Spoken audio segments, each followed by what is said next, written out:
He stood in the December snow and looked the man from Boston directly in the eye. Three mountain men, one gate that was not going to open, and a woman on the porch behind them who had come 2,000 miles to disappear. "I am the father," Eli Harlan said, quietly, without hesitation, as if it had always been true.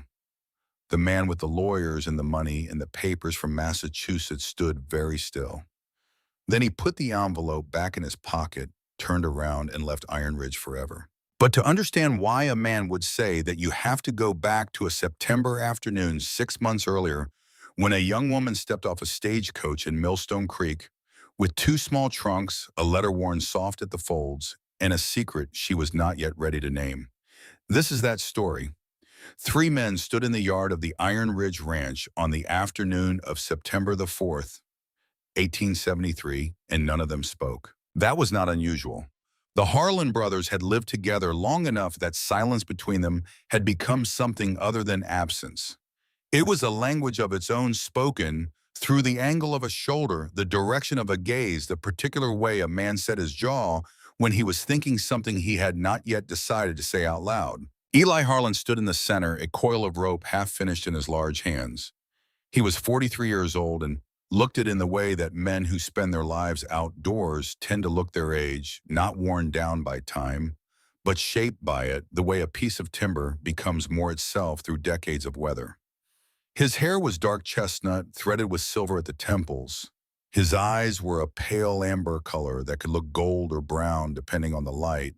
And right now, in the low angle of the Montana afternoon sun, they were fixed on the hired stagecoach that had pulled to a stop on the far side of the Cedar Gate. Seth Harlan stood to the left, a hand axe resting across one shoulder. He was 38 years old, the middle brother, and he had the kind of stillness that people sometimes mistook for peace. It was not peace.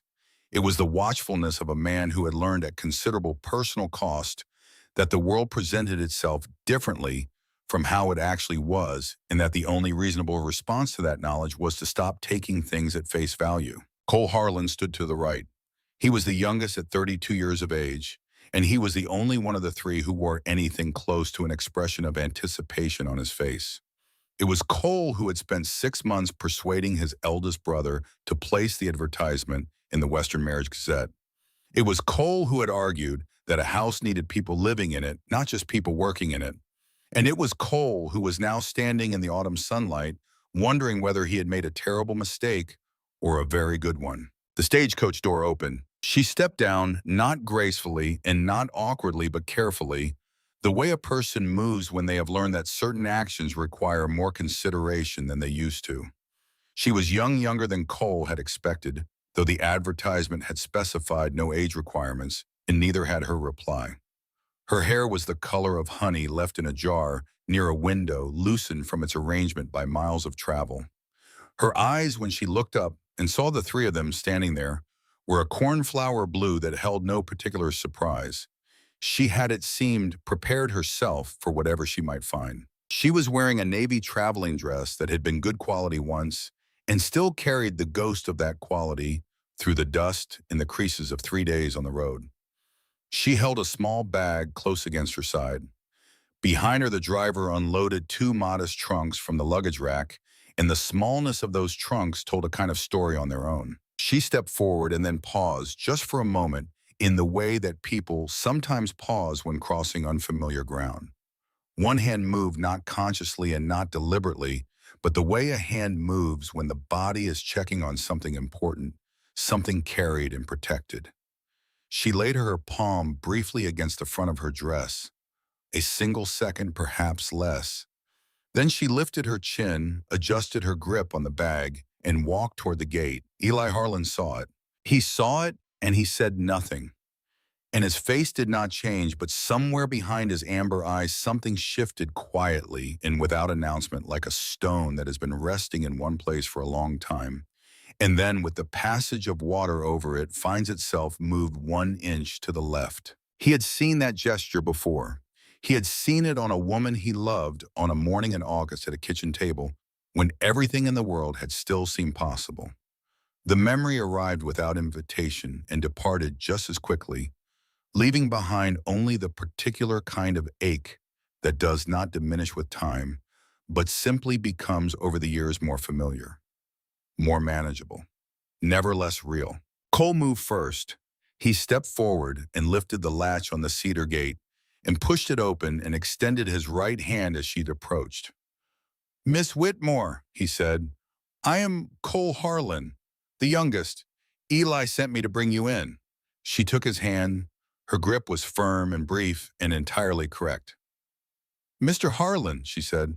Her voice was low and even, a voice accustomed to keeping itself steady. Cole picked up both trunks as if they were empty and turned back toward the yard. Eli let the coil of rope fall to his side and walked toward her in the unhurried way of a man who had nowhere else to be and no particular performance to give. He stopped at a polite distance and looked at her the way you look at a piece of country you are about to cross, taking stock of the terrain, noting where the ground might be uncertain. "Miss Whitmore." 2 words. A statement, not a question. "Mr. Harlan." 2 words back. An acknowledgement. He nodded once, that was all. He turned and walked back toward the barn, and that was the entirety of their introduction. And it would take Clara Whitmore several weeks to understand that for Eli Harlan, it was also a kind of welcome. Before we go further into this story, if you are new here, please take a moment and subscribe. I share new frontier stories every week, and I would love to have you along for the journey. Drop a comment below and tell me where you are listening from tonight. I read every single one. Now, let us go back to where this story truly begins. Clara Whitmore had not planned to come to Montana Territory. She had not, if she was being completely honest with herself, planned much of anything for the past several months.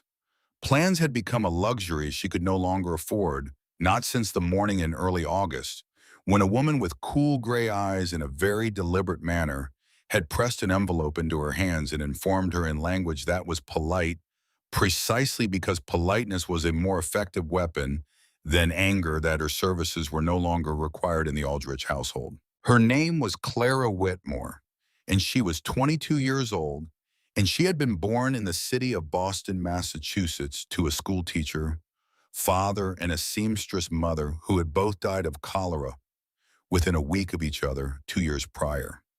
She had no siblings. She had no aunts or uncles she could call on. She had a small savings from 4 years of teaching and then working as a governess, and she had, upon her parents' death, applied for and been given a position in the home of the Aldrich family, one of Boston's more prosperous households, responsible for the education and daily care of their 2 younger children. She had done the work well. That was not the problem. The problem had arrived in the form of Clarence Aldrich, the eldest son, 28 years old, educated at considerable expense in the East, and possessed of the particular confidence that comes to men who have never been told no by anyone with the authority to make it matter. He had noticed her. She had tried not to be noticed. She had been quiet, professional, efficient, invisible when possible, present only when necessary.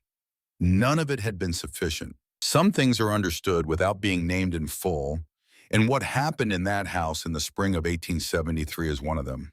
What matters is what came after. What came after was Mrs. Aldrich and her cool gray eyes, in the envelope with money in it and the unspoken contract between them. Take this and go and say nothing, or stay and have nothing and still be expected to say nothing. Clara was not a fool. She took the envelope. She left before dawn the following morning with her 2 trunks and 3 months of wages, and a truth she was already learning to carry in a particular way, low and close, like something you cup in both hands to keep the wind from putting it out. She spent 3 weeks in a boarding house on a quiet street in the South End, the kind of establishment where people did not ask questions because everyone there had reasons not to want questions asked. In those 3 weeks, she counted her money twice each day and tried to think clearly about what her options were, and gradually, with the terrible clarity of a person who has eliminated every other possibility, she came to understand that she had essentially won. She needed to go somewhere that Clarence Aldrich would not follow. She needed to go there quickly enough that by the time she arrived, what she was already carrying would not yet be visible to the world. And she needed whatever she arrived at to be solid enough to stand on without constant maintenance. Montana Territory was in the summer of 1873, approximately 2,000 miles from Boston. 2,000 miles of iron rails and red dust and altitude and wilderness so complete that a person could disappear into it, not because they were hiding, but simply because the land itself had no interest in anyone's history. This was what Clara needed, not sympathy, not rescue, just distance, in the kind of silence that had nothing to do with secrets and everything to do with space. She found the advertisement on a Wednesday evening.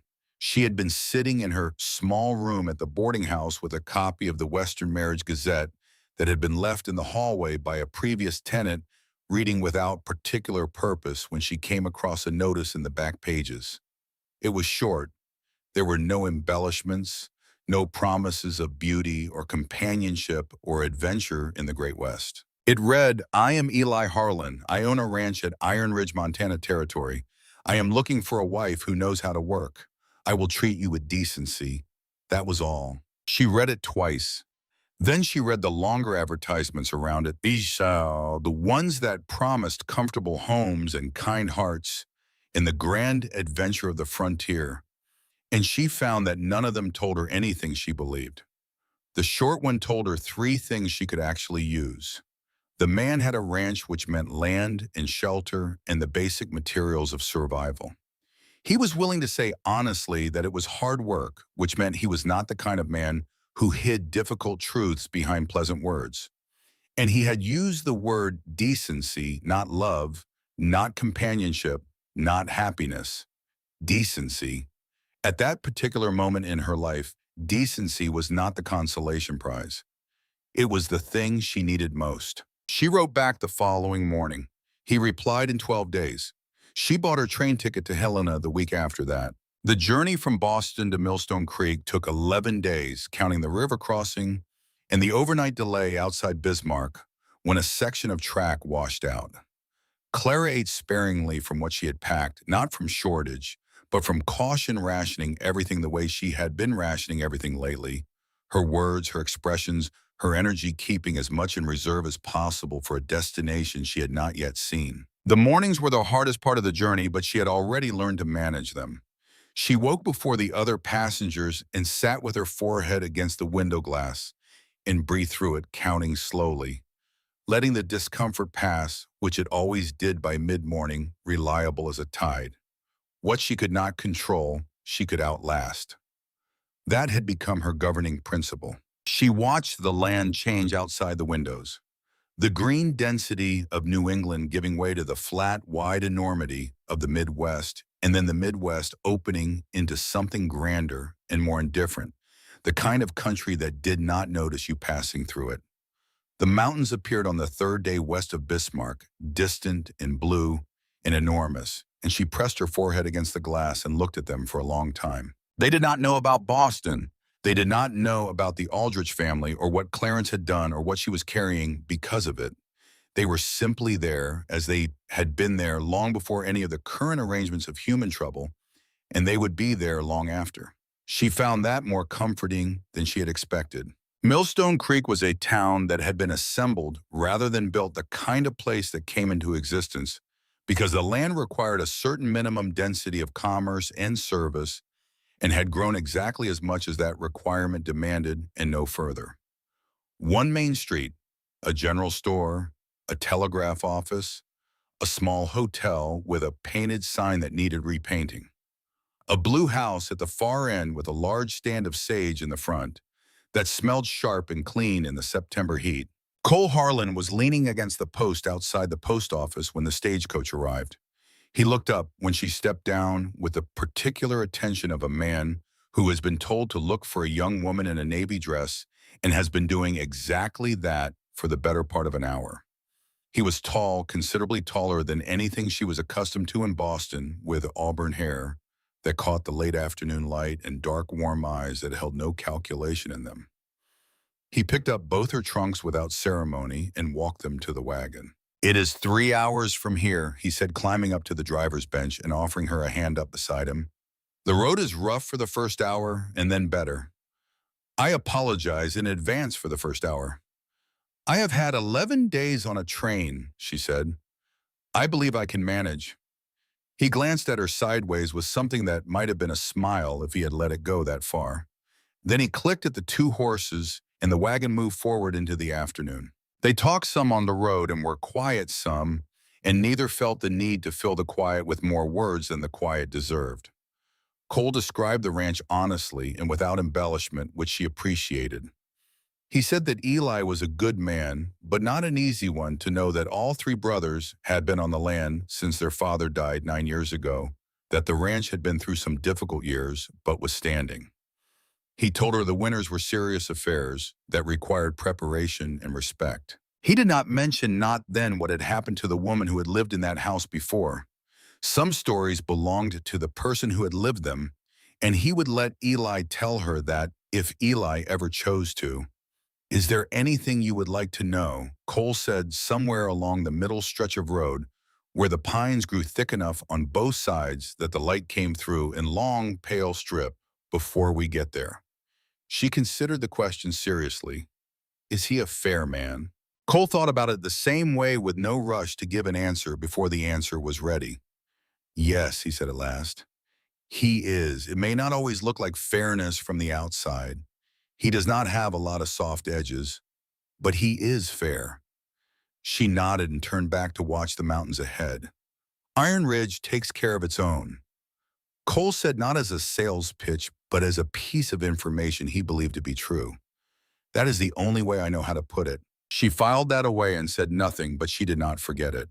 The ranch appeared at the end of a long, downward curve in the road, tucked into a wide, shallow valley with the Iron Ridge Mountains standing to the north like a wall of dark stone and the pine forest pressing in on the other three sides. Clara saw it first as a collection of shapes against the hillside, and then as the wagon descended as something more specific. A two-story log house with a cedar shake roof, a barn larger than the house, a network of fencing that ran out in several directions and disappeared into the tree line, a stone well near the center of the yard, and a kitchen garden along the south wall of the house that had once been laid out with care and intention, the remnants of careful rows still visible beneath the weeds that had reclaimed it over what she estimated was at least 2 full seasons. The structure of it was still there, the ordered lines, the thought behind the arrangement, surviving under the neglect like a blueprint under paint. Someone had known how to tend a garden once. Someone had done it with enough persistence that the evidence of it remained. She filed that alongside everything else she was filing. Harlan was standing at the corner of the barn, and she had known in the abstract sense that you know a thing before you have seen it, that the man who wrote in short sentences and used words like decency was unlikely to be the sort of man who rushed toward new arrivals with open arms. She had not quite prepared herself for the scale of him in the same way that you can know intellectually that a mountain is large and still be unprepared for it when you are standing at its base. He was tall in the way that men who are also very broad are tall, not long and narrow, but simply large, taking up space as if the space had always been designed to accommodate him. His face was the face of a man who had spent 4 decades outdoors, honestly aged the lines of it going where they went without apology. He watched the wagon approach without moving. When it stopped, he set down the rope he had been working and walked toward them. His eyes found her immediately, and they were sharp in a way that was not unkind but was absolutely unsentimental. She had the distinct feeling of being read like a piece of land measured and assessed with the quiet thoroughness of someone who had learned that first impressions were worth taking seriously. She got down from the wagon before he reached her. She straightened her spine and lifted her chin, not in defiance, but in the way of a person who has decided that whatever happens next, she will meet it standing up. Miss Whitmore. His voice was low and unhurried and gave nothing away. Mr. Harlan. She gave nothing away either. He nodded once, that was all. He turned and walked back toward the barn, and she stood in the yard with 2 trunks and a bed, in the particular understanding that she had just been assessed by a man who did not waste his assessments. Then Seth Harlan came around the corner of the house with a hand axe in his belt, and the afternoon became something else entirely. He stopped when he saw her and did not change his expression. His eyes were a pale gray blue, sharp and winter clear, and they moved over her face in a way that was different from his elder brother's assessment. Where Eli's look had been measuring, Seth's was examining. He was looking for something specific, searching for a thing he expected to find or expected not to find, and she could not tell yet which outcome he was hoping for. "Trunks go upstairs," he said to Cole, not to her. Then to her, "Room is on the right. Supper is at 6. He went inside. Cole caught her eye with an expression that communicated both apology and reassurance without being entirely either. "He is not bad," Cole said quietly. "He just needs time." She had heard that said about difficult men before, and she was too tired to make a judgment about it yet. So she said nothing and carried her bag toward the door. Her room was at the top of the stairs on the right, practical and spare with a single bed, a small table and chair, a washstand with a ceramic basin and one window that looked west toward the mountains. No decorations, no curtains, nothing that indicated the room had ever belonged to a specific person. It was a room that had been emptied and left that way, whether by grief or indifference or simple utility, she could not yet determine. She stood at the window for a moment.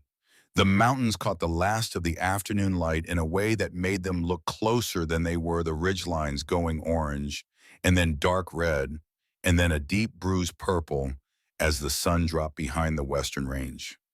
Montana territory, 2,000 miles from Boston. The distance felt physical, like something she could measure in her body. She washed her face and hands from the basin, changed into a clean dress, and went downstairs at 6. Supper was beef stew and boiled potatoes made for the purpose of nourishment rather than pleasure, which was not a complaint, just an observation. The four of them sat around the table, and the silence was a fifth presence among them. Not hostile, not the silence that follows an argument or precedes one, but simply the silence of people who did not know each other yet and were not going to pretend otherwise. Cole made one attempt at conversation, and Seth responded with a single syllable, and that was the entirety of the table talk. After supper, Clara helped clear and wash the dishes without being asked. Seth watched this without comment. Cole gave her a small nod that indicated approval. Eli was already gone from the room. She went upstairs before full dark and lay in the narrow bed with the quilt pulled up and the window letting in the first cold of a Montana autumn night. She could hear the creak, which she had noticed from the wagon, a constant low sound like a voice just below the range of comprehension, saying something over and over that you could hear but not quite make out. 10 weeks, she calculated, give or take. She had done this calculation so many times that it had become involuntary, a reflex, like checking a door is locked. She was not frightened exactly. She had passed through the place where fear lived and come out on the other side into something flatter and more determined, a landscape without dramatic features but with clear sight lines in all directions. She knew what she was doing. She knew the risks. She had done the only thing there was to do, and now she was here in this spare room in this strange house at the end of a road that most people in Boston did not know existed. "Winter always ends," she said quietly to the dark and to herself. "Whatever it is, winter always ends." Then she closed her eyes, and within 10 minutes, for the first time and longer than she could properly calculate, she slept. She woke before dawn. This was not new. She'd been waking before dawn for months now, the way a person wakes when the body has learned to stay alert even in sleep, one part of the mind always keeping watch. She lay still for a moment in the gray dark and listened to the ranch, the creek, wind at the eaves, below the deep silence of a house where everyone else was still sleeping. She rose carefully and dressed in the dark by feel hands, finding the buttons in the order she knew them, the way she had done in boarding houses and temporary rooms ever since her parents died. She carried her boots down the stairs rather than wearing them, testing each board before she put her weight down. The kitchen was cold. The stove held the last of last night's heat in a thin layer of warm ash. She found the wood box beside the back door and the kindling below it, and she rebuilt the fire the way her mother had taught her, tinder first, then kindling laid across it at angles to let the air move through, then the smaller split wood, and then the logs. It took 15 minutes to get a proper blaze going, and the old cast iron stove ticked and pinged as the metal expanded. She found the coffee on the second shelf of the pantry, coarsely ground, the kind that a wood stove made strong and honest in a way that no other method could quite replicate. The pot hung on its iron hook above the stove. She filled it from the water bucket and set it to heat. Then she found the cornmeal at the back of the pantry, deep behind tins of salt and dried beans, and she thought about those tins the same way she had thought about the garden. Here was evidence of a time when someone had stocked this pantry with care, and then a time when the stocking had stopped and the food had sat there accruing dust and waiting. Someone had been gone from here. Not physically gone, not entirely, but gone in the way that people go when they lose what makes a house into a home. She mixed the cornbread by memory, no measuring, just the knowledge that lived in her hands from years of standing in a kitchen alongside women who had taught her without making a lesson of it. She set it in the iron skillet at the edge of the stove, where the heat was steady but not fierce. By the time the eastern sky through the kitchen window had shifted from black to the pale, colorless gray that precedes even the first pink of dawn, the coffee was ready and the cornbread was set, and the kitchen smelled for the first time in what must have been years, like a place where someone intended to remain. Cole came down first. She heard him in the hallway, and then he appeared in the kitchen doorway and stopped. He looked at her. He looked at the coffee pot on the stove.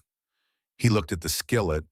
Then he looked at her again, and something crossed his face that she recognized as the expression of a person receiving something they had been missing without having quite named it as a missing thing.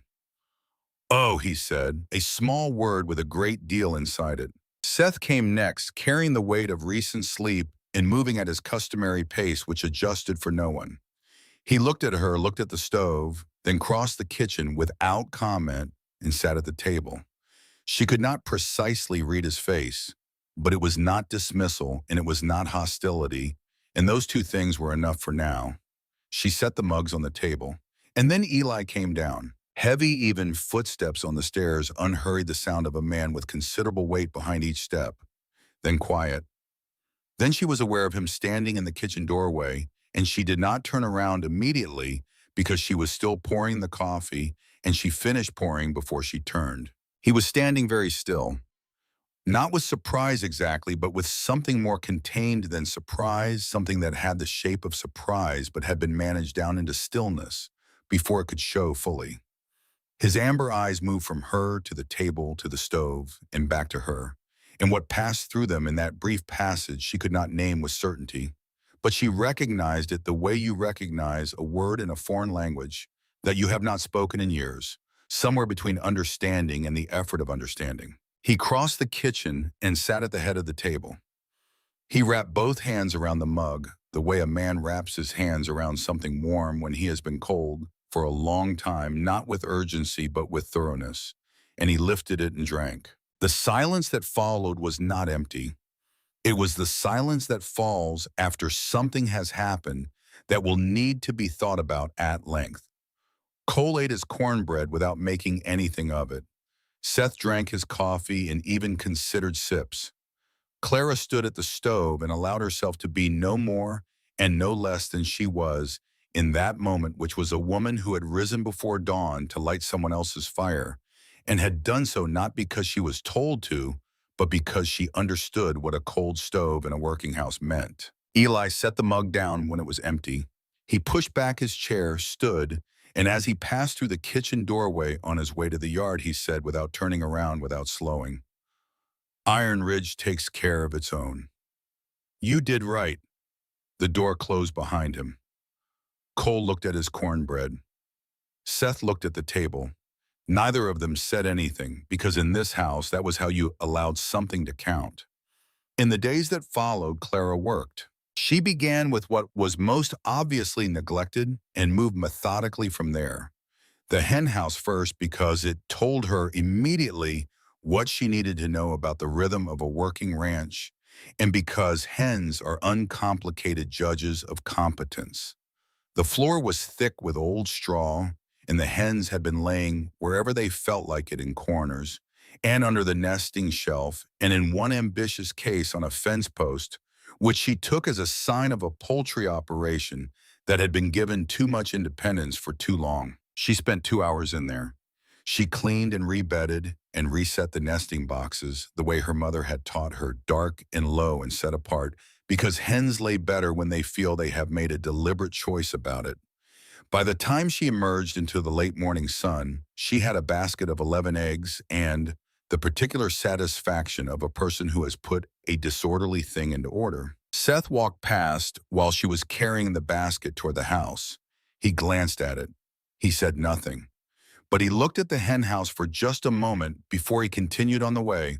A man looks at something he has been meaning to deal with for a while and has just been dealt with by someone else. The new hoe appeared the following morning. It was leaning against the kitchen wall near the back door lighter and recently sharpened, and no one mentioned it, and she did not ask about it.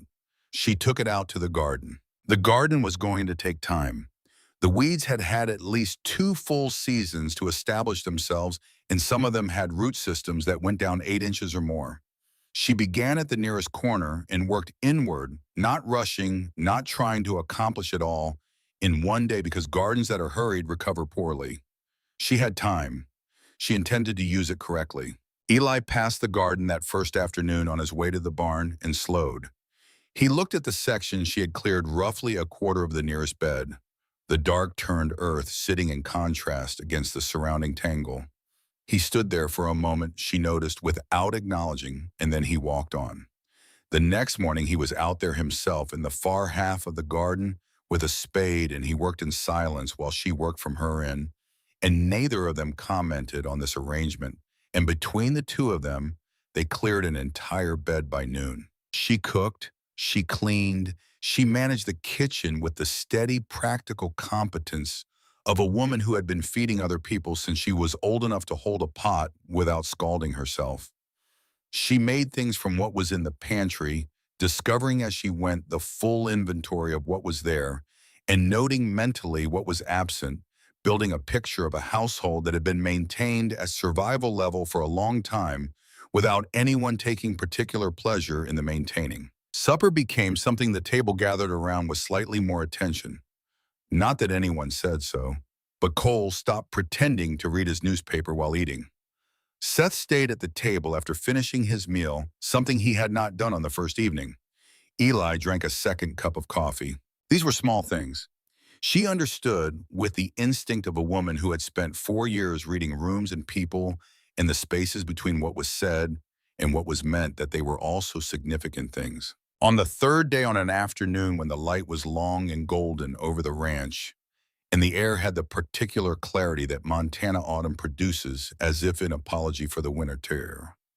It is about to deliver. Clara was collecting eggs in the hen house and did not notice Eli standing in the yard until she straightened too fast and felt the brief familiar swimming of her vision and put one hand on the wall to steady herself. It passed in under a second. She straightened, smoothed her apron, continued with the basket, and when she came out of the hen house, the yard was empty. She thought nothing more of it. But that afternoon, while she was working in the cleared section of the garden, her attention directed at a particularly stubborn root system in the northeast corner, her body did what it sometimes did without consulting her intentions. Her hand moved to rest low against the front of her dress. Not for long and not deliberately, just the instinctive checking motion of a person carrying something they cannot afford to lose track of, a hand laid flat as if to confirm, yes, still, they're still. All right. She did not see Eli standing at the kitchen window. He had gone in to retrieve his tools from the side cabinet, and he was crossing the kitchen when he passed the window, as he sometimes did in the afternoon, to take a brief reading of the day, and he saw her in the garden with the afternoon light at a low angle behind her and her hand resting against her abdomen. 1 second, perhaps 2, then her hand dropped and she went back to the work. He stood very still at the kitchen window for longer than the moment required. He had seen it before. He knew what it meant. He had known what it meant the first time, too, on a morning that felt both very long ago and very close, depending on the day and the quality of the light. Margaret had done it the same way, not consciously and not as a signal, just the body's private language. the hand that checks on what the heart has already staked everything on. He had put her in a wagon in the dark of a March morning with snow on the ground and driven as fast as the road allowed, which was not fast enough because the road had done what Montana roads did in the season of the melt, and the drive that should have taken 40 minutes had taken nearly 2 hours, and she had arrived at the hospital in Helena alive, and she had not come back out. Neither had the child. He had driven home alone at 2 in the morning on a road he could not see in a wagon that still smelled of her, and the silence inside his chest from that night had never fully lifted. He stood at the kitchen window and felt that memory move through him the way weather moves across the land, not asking permission and not offering warning, simply arriving with the particular weight of it and then passing. Then he set down the tools and stood for another moment thinking with the stillness of a man who does not make decisions quickly, but who, when he makes them, keeps them. The young woman in his garden had come here from somewhere else with very little. She had not told him the full truth, and he understood why, because he had known what she was concealing from the day she arrived and had given her the space to keep that concealment while she found her footing. She worked without being asked and did not make a production of it. She had made coffee before anyone thought to ask her to, and she had made it correctly, and she had done it again every morning since. She had dug out half a garden in 3 days. She had fed the chickens and reorganized the hen house and cooked 3 meals a day without complaint, and she had not in all that time asked for a single thing beyond what the house already had. What she was carrying was not his. He knew that. He was not in the business of pretending otherwise. But what she was carrying was also small and unprotected and had not done anything wrong. And the winter was 8 weeks away, and the nearest town was 15 miles on a road that in March would be uncertain at best. He went back outside. He picked up the hoe he had sharpened 2 nights ago and leaned it against the fence near where Clara was working, where she would see it without having to search for it, and he went to the far end of the garden and continued clearing. Neither of them spoke, but something had settled between them that evening, wordless and consequential, the way certain agreements are made in the country without need for language, because language would only make them smaller. Seth Harlan had been watching longer than anyone knew. He was not a man who announced his observations. He collected them and held them and waited to see which direction the evidence pointed before he committed to any conclusion. It was a way of seeing the world that had cost him considerable warmth over the years, but it had also 7 years ago been the wall that kept him standing when a woman named Violet had taken 3 years of his savings and walked out of Millstone Creek on a Tuesday morning without looking back.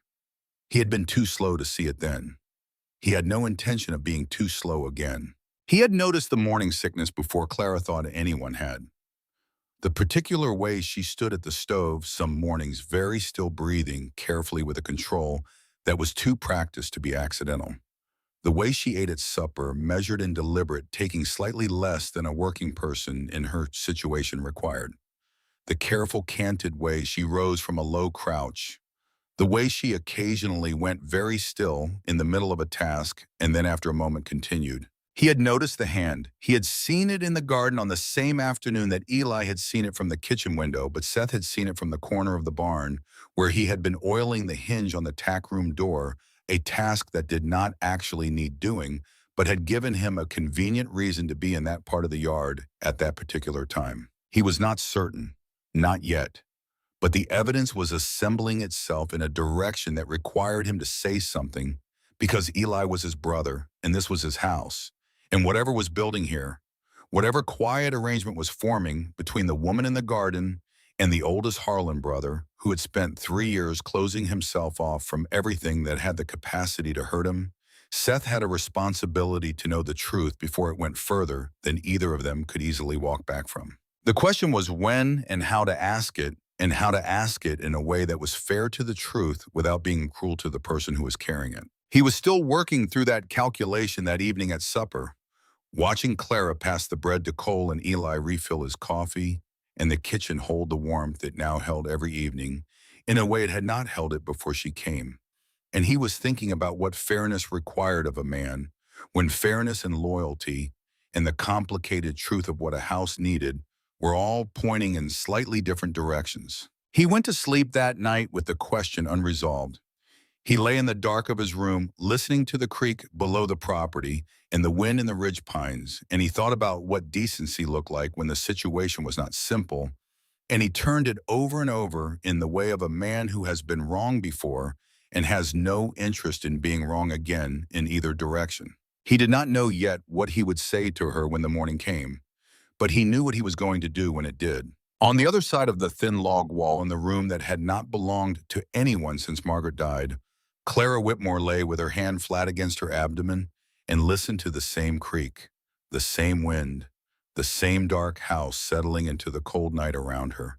And she thought about a short advertisement in a back page of a back issue of a newspaper that had been left in a boarding house hallway for anyone who happened to need it. She thought about a man who used the word decency and meant it in exactly the way she needed it to be meant. She thought about a kitchen that had smelled of cold ash for 3 years and now smelled of coffee every morning. Winter always ends, she thought. Whatever it is, winter always ends. The mountains did not answer, but they had been standing against harder questions than this for 10,000 years, and they were still standing, and that in its way was all the answer that the night required. Seth Harlan knocked on the barn door at 7 in the morning on the 7th day after Clara arrived, and he did not knock the way a person knocks when they are uncertain whether they will be welcome.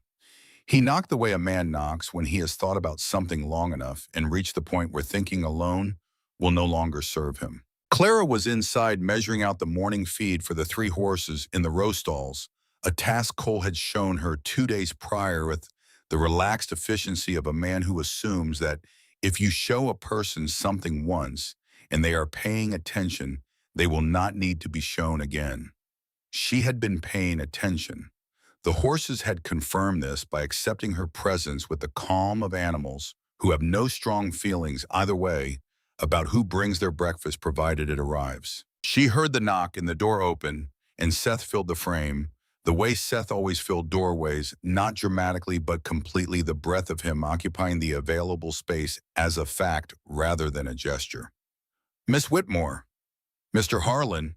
She did not stop what she was doing. She finished measuring and tipped the grain into the nearest trough and set the scoop down before she turned. He stepped inside and let the door swing partially closed behind him. He stood with his arms at his sides, which was how Seth Harlan stood when he was being deliberate when he had made the decision that this conversation would happen and had removed from his posture everything that was not strictly necessary.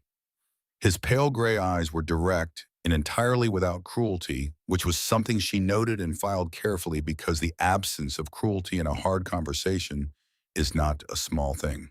"I'm going to ask you a question," he said. "I want a straight answer." "Ask it. Are you with child?" The silence after it was the kind that has a texture that presses against the walls of the space it inhabits. The horses moved softly in their stalls. Outside, the wind found the gap between the barn boards and made its low note through them. Clara did not look away.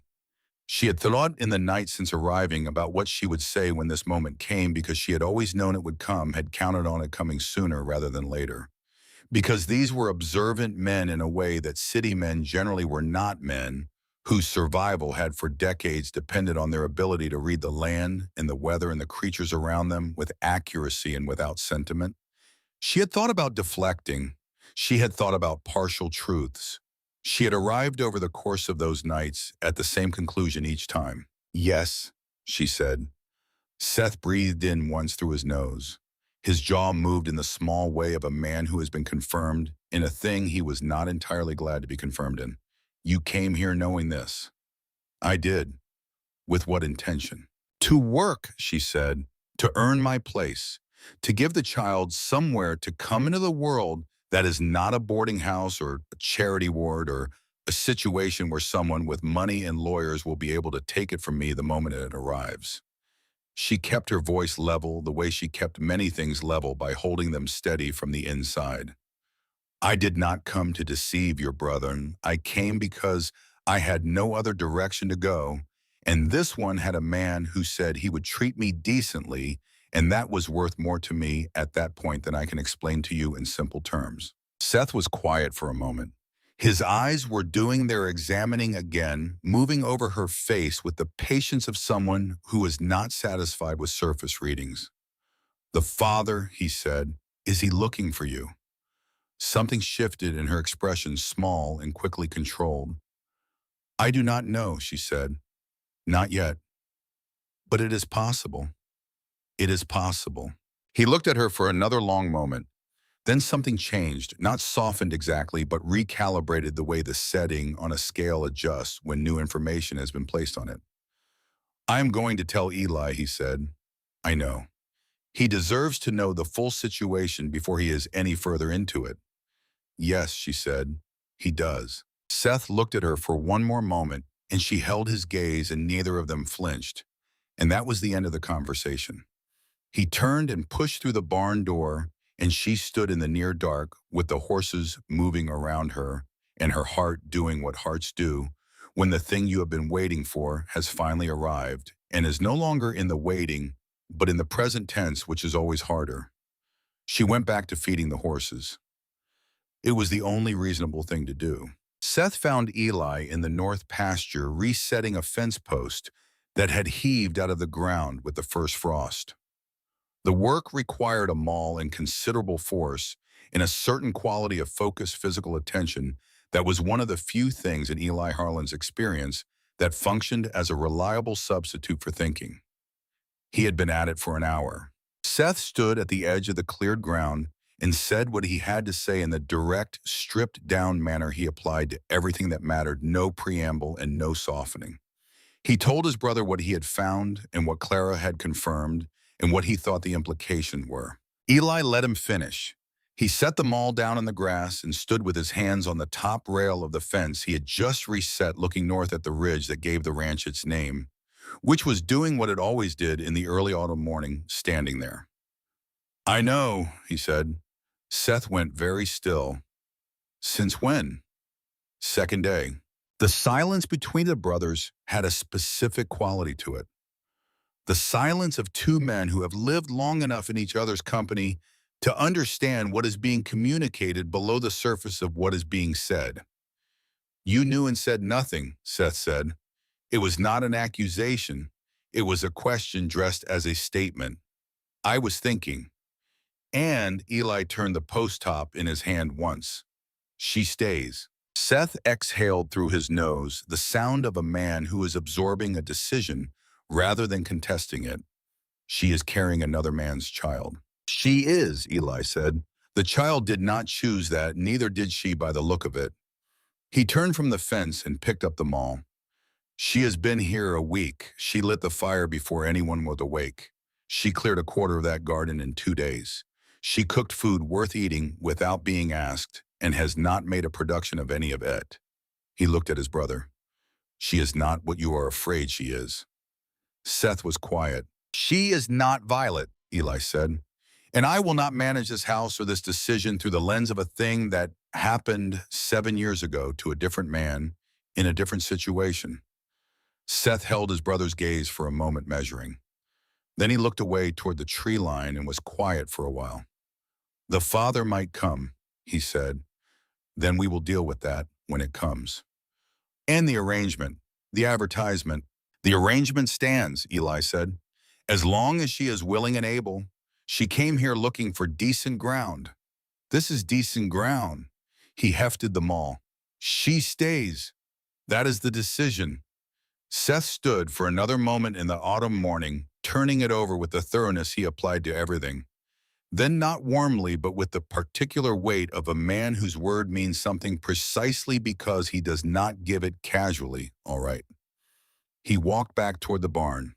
Eli drove the post 3 more times, with the maul harder than necessary, and then stood looking at the result and let the mountain morning be what it was around him.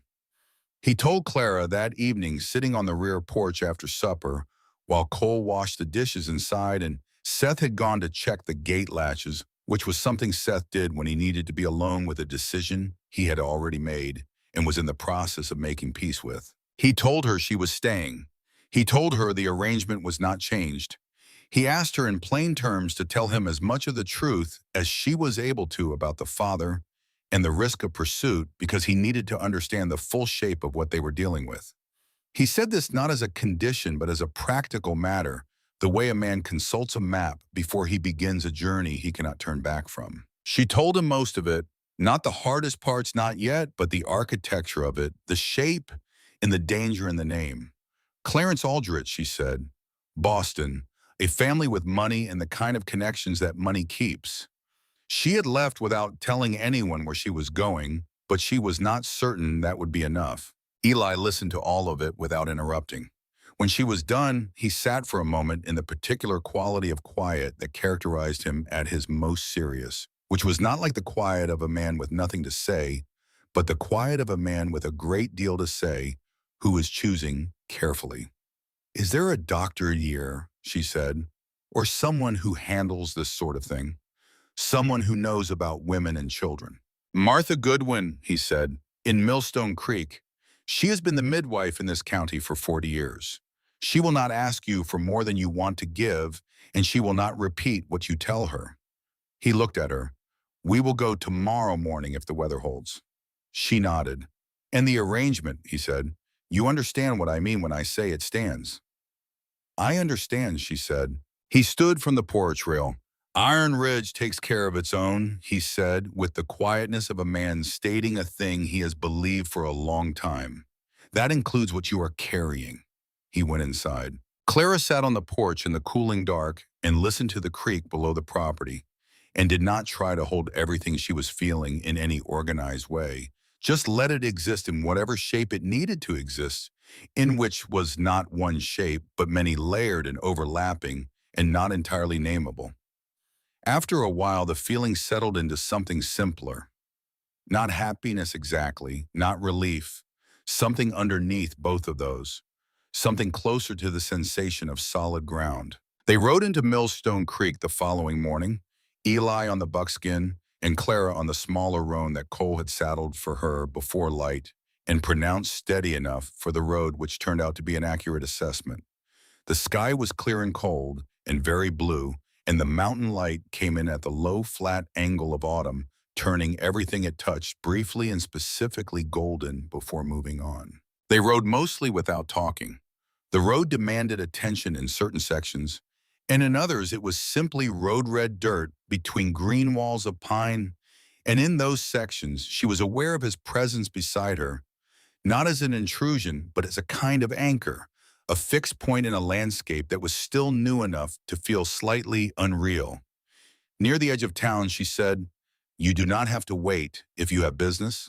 I will wait, he said, with the finality of a man who has already decided this and does not find it worth revisiting. Martha Goodwin's house was at the far end of the main street, blue, painted with a front yard full of sage that smelled clean and sharp in the morning air.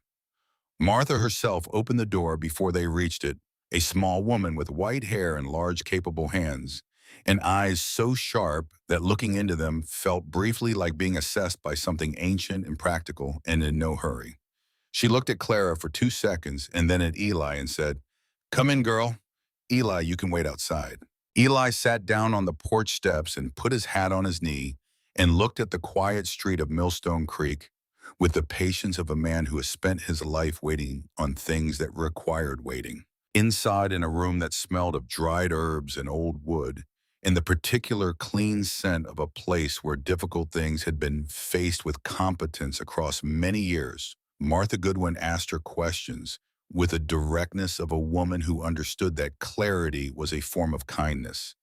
She did not ask for more than she needed. She did not offer judgment either way.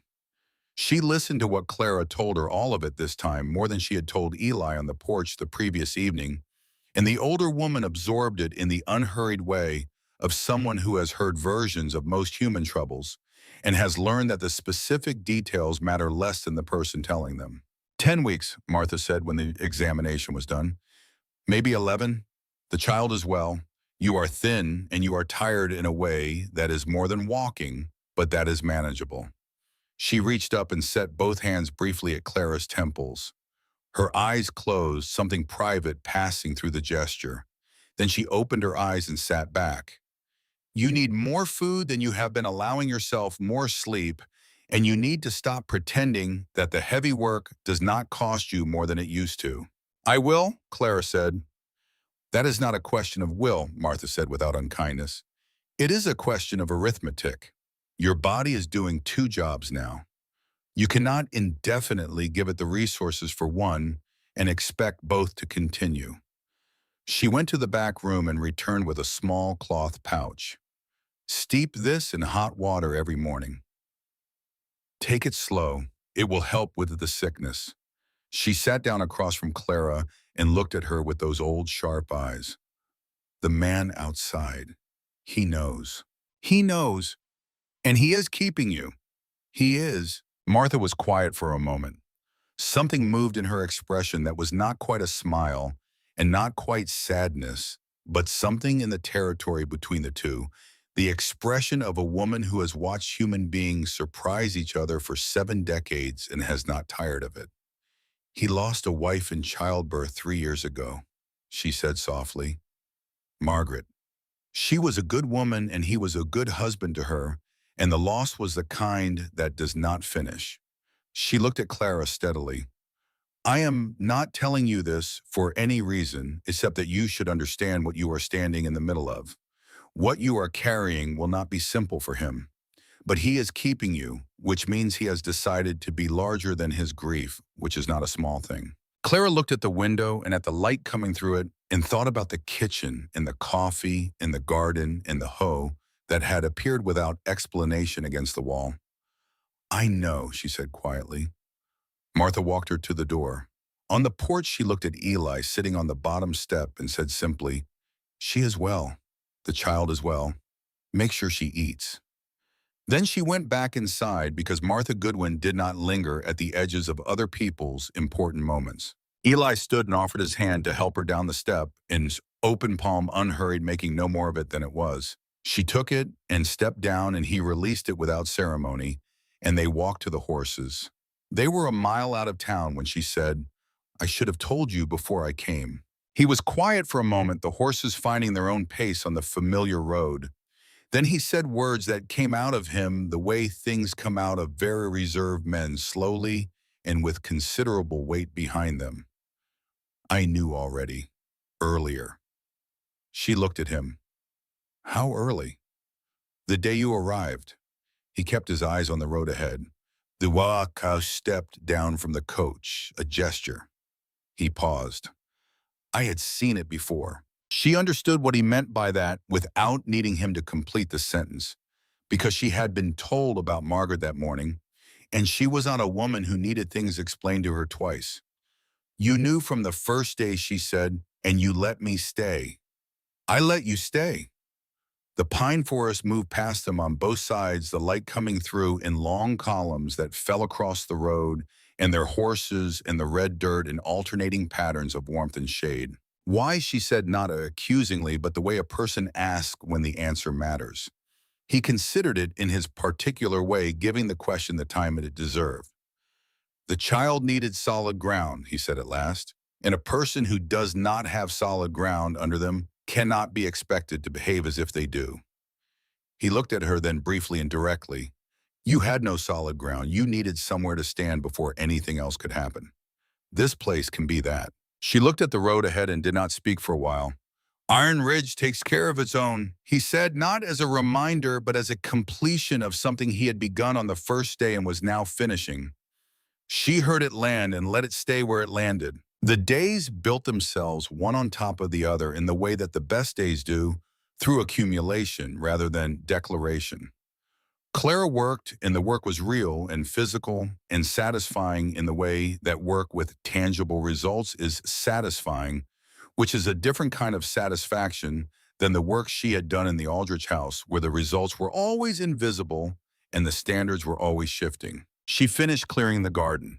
It took 6 days in total, and by the end of it, there was dark-turned earth, where there had been tangle and disorder, and the rows were visible again, the intention of the original design readable beneath the seasons of neglect. She found some late-season root vegetables still in the ground, parsnips and turnips that had survived by going deep, and she harvested them and made them into things. She learned the ranch by moving through it. She learned which gate latches needed lifting slightly before they would open, which window in the kitchen let the wind through when the wind was from the north, and therefore needed a folded cloth wedged into the frame, which board in the upstairs hallway spoke in the night when the house contracted in the cold, and which ones were silent. She learned the horses by name and temperament. She learned that the chickens had established a social order among themselves that was complicated and absolute, and that interfering with it produced poor results for everyone involved. Cole taught her things. He did it in the way of the Harlan brothers generally, without making a lesson of it, simply doing a thing alongside her and saying what was useful to say about it and nothing more. He showed her how to read the soil's moisture by pressing a pinch of it between her thumb and forefinger, how to tell the difference between frostbite on plant roots, and simple day back how to read the ridge for incoming weather. He was easy to be around in a way that his brothers, excellent men. Both of them were not quite, and she was grateful for him, in a way she did not express directly, because expressing things directly was not the primary language of this house, but she expressed it by paying attention when he spoke, and by being honestly glad of his company, which he seemed to understand. Seth brought her things. This was how he operated, and it took her a while to recognize it as generosity, because it did not look like generosity from the outside. It looked like objects appearing in places where they had not been before. The lighter hoe. A water bucket without the small split in the base that had been causing the old one to lose a cup of water per filling. A lantern left at the bottom of the stairs on the first evening. She had mentioned in passing without complaint that the stairwell was dark after sunset. He never said anything about any of these provisions, and neither did she, and the silence around them was a kind of contract between two people who had both independently concluded that some things were better expressed through function than through speech. She was coming to understand that silence in this house was not the silence of people who had nothing to say, but the silence of people who were saying things in a register that words were not always sufficient for. She was learning that register slowly and carefully, the way you learn a dialect by listening more than speaking and making mistakes occasionally and adjusting. On a Tuesday morning in the third week, she went down to the creek to do the washing. The path was steep, a narrow track through tall grass with pine roots crossing the red dirt at intervals, and she went down slowly with the wash bucket in one hand and the other touching the branches of the lower shrubs for balance. The air changed as she descended, becoming cooler and denser, carrying the smell of moving water and the shade of things that did not get full sun.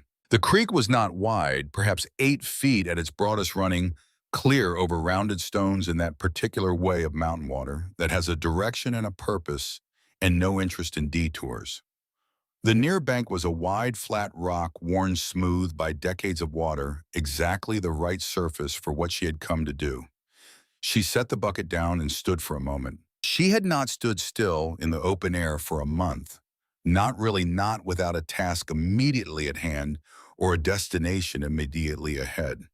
She had been moving since Boston, filling every available moment with motion and purpose, because motion and purpose were the two things that kept the other thing from having too much room.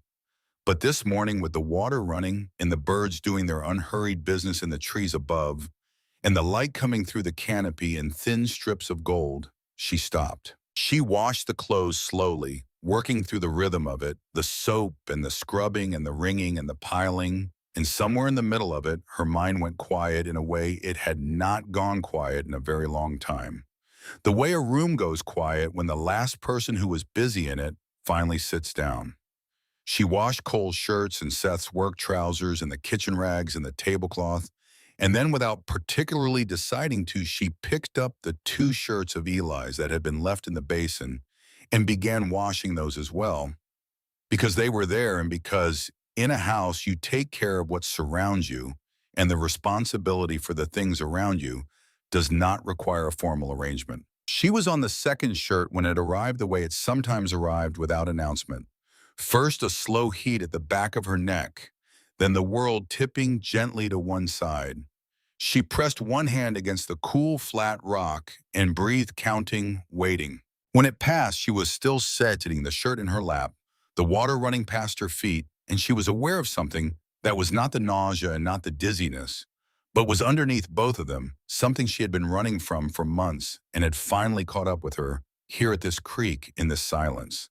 She laid her hand flat against her abdomen. She stayed like that for a long time. The creek kept its count.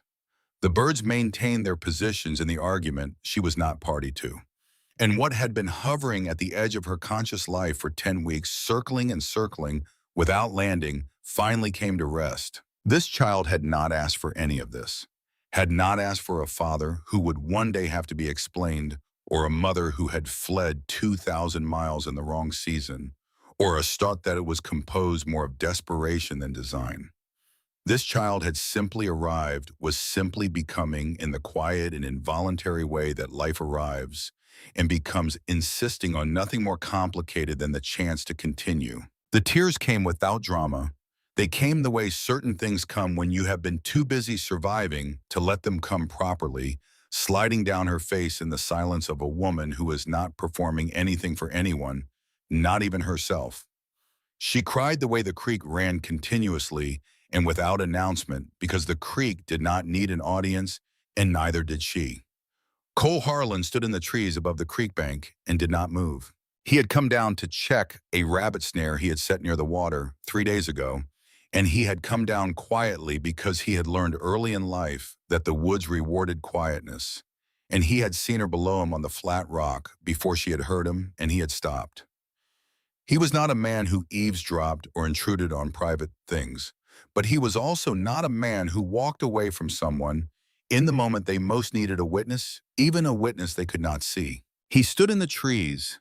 He stayed until she straightened and gathered herself and lifted the wash bucket and began the climb back up.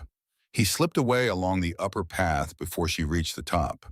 When she came in through the kitchen door 10 minutes later, there was a cup of tea on the table still steaming. Cole was standing at the stove with his back to her, doing something with the fire. She set the bucket down. She looked at the tea. "Thought you might need that," he said, not turning. "Cole," she said. Thank you." He made a sound that was acknowledgement without elaboration and went outside.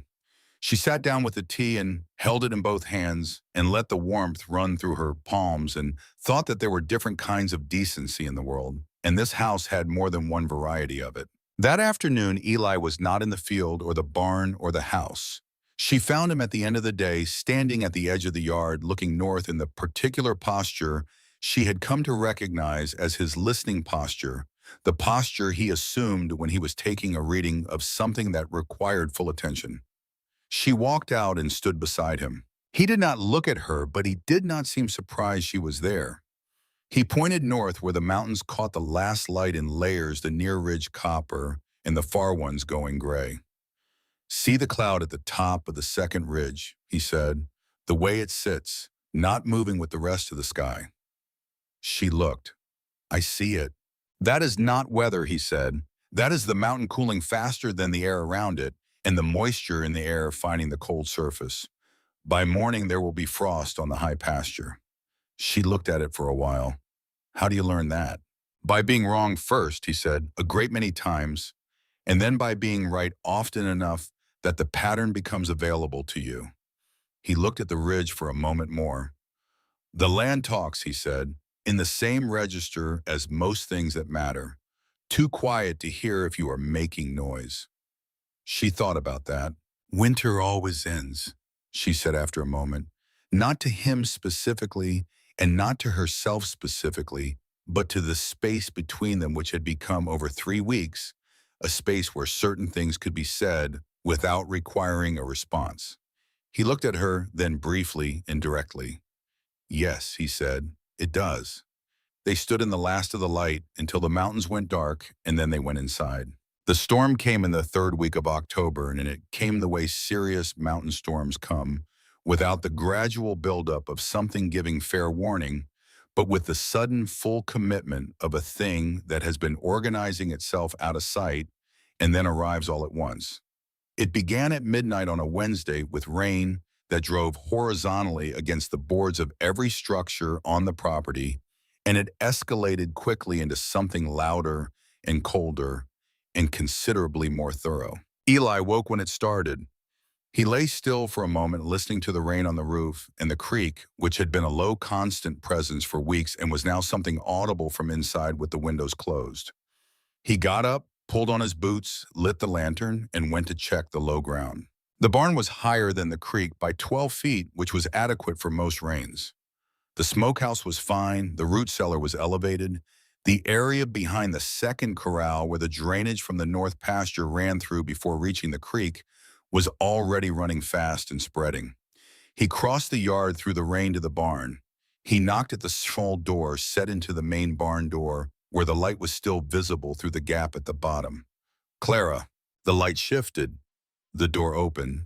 She was standing inside in her day clothes, which told him she had not been asleep, perhaps had not tried to sleep, which told him other things about how she was doing that he filed away to think about later.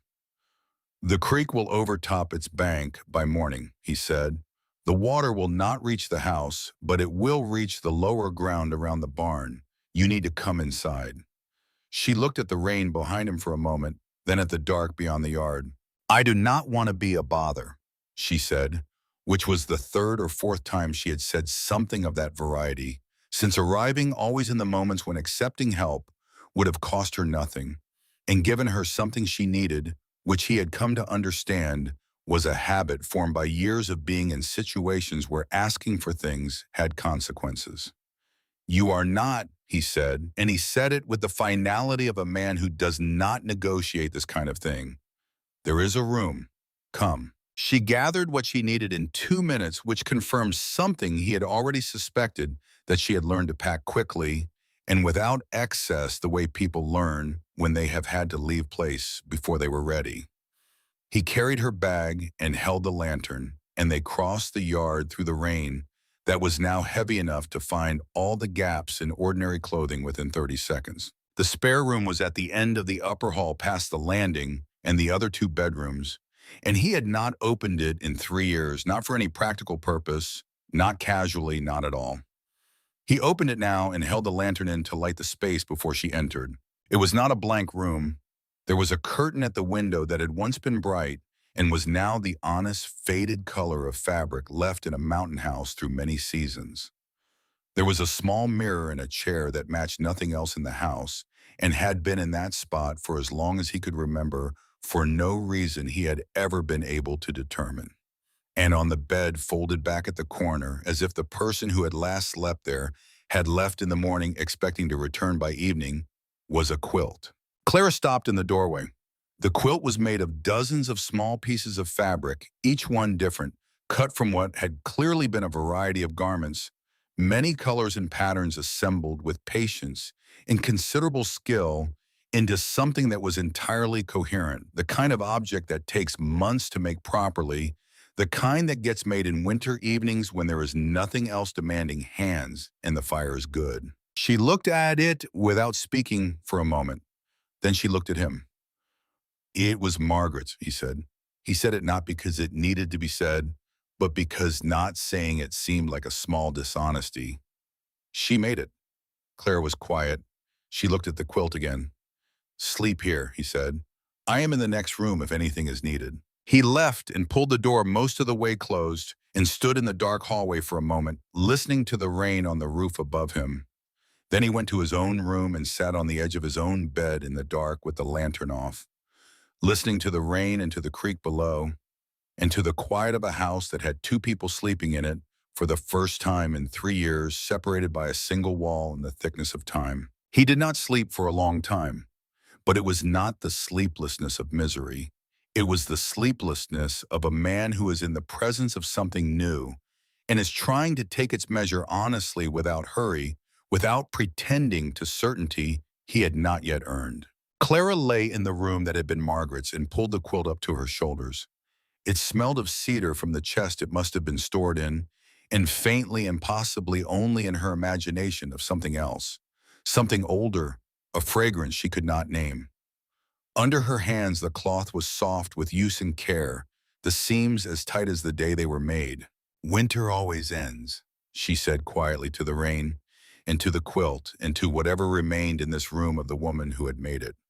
She slept before the creek reached its highest point, and she slept deeply the way she had slept on that first night in the spare room, which was the sleep of a person who has finally, for the moment at least, stopped needing to keep one part of themselves awake. Cole came back from his ride into Millstone Creek the following Friday with a bundle of mail and a supply order and a sack of flour and a letter in a white envelope that had been sitting in the post office general delivery box addressed to a name he had not expected to see. He set it on the kitchen table without comment in the particular neutral way of a man depositing a fact rather than interpreting it. Clara saw it when she came in from the yard with the egg basket. She saw the handwriting on the front and the Boston postmark and the careful, deliberate script of a woman who wrote for another person as a professional obligation. And she knew it before she opened it the way, certain things before the confirmation arrives, because the body understands the shape of a threat before the mind has finished processing the specifics. She picked it up and went outside to the porch. She read it once, then she read it again more slowly, the way you read something when you want to be absolutely certain you are not misunderstanding it. Then she folded it along its original creases and held it in both hands for a moment, looking out past the yard at the tree line where the pines went dark and the light did not reach. The language was careful and the courtesy was impeccable.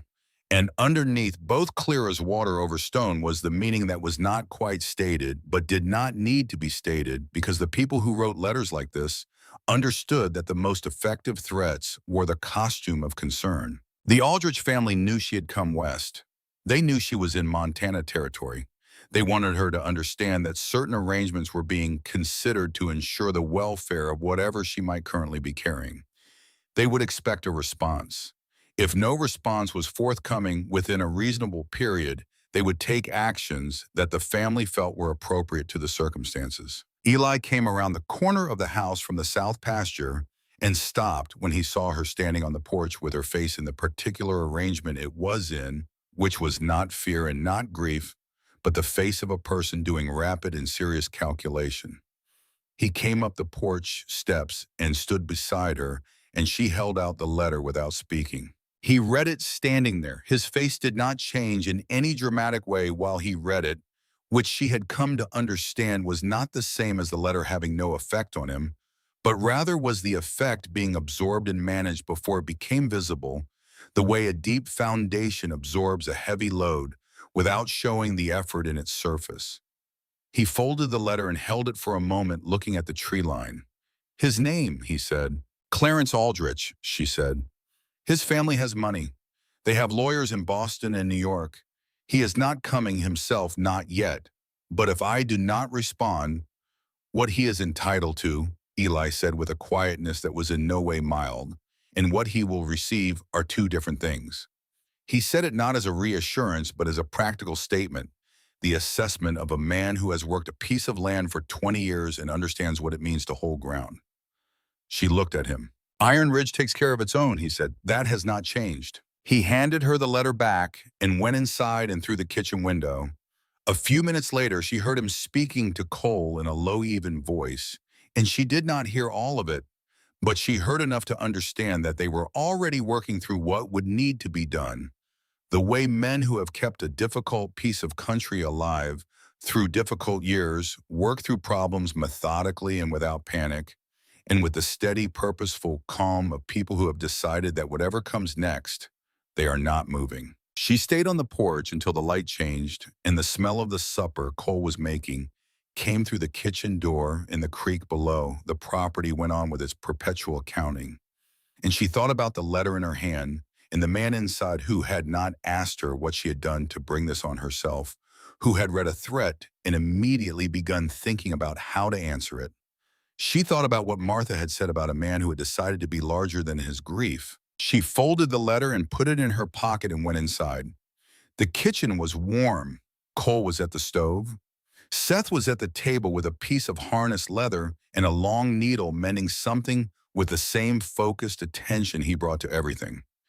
Eli was at the window with his coffee, looking out at the yard, which was dark now, and still except for the wind in the yard pine. She took her seat at the table, and when Seth glanced up from his mending, she met his eyes for a moment, and he held them. And what passed between them was not warmth exactly, but something that was adjacent to it, the mutual acknowledgement of two people who have had one difficult, honest conversation and have arrived on the other side of it with something more solid between them than what was there before.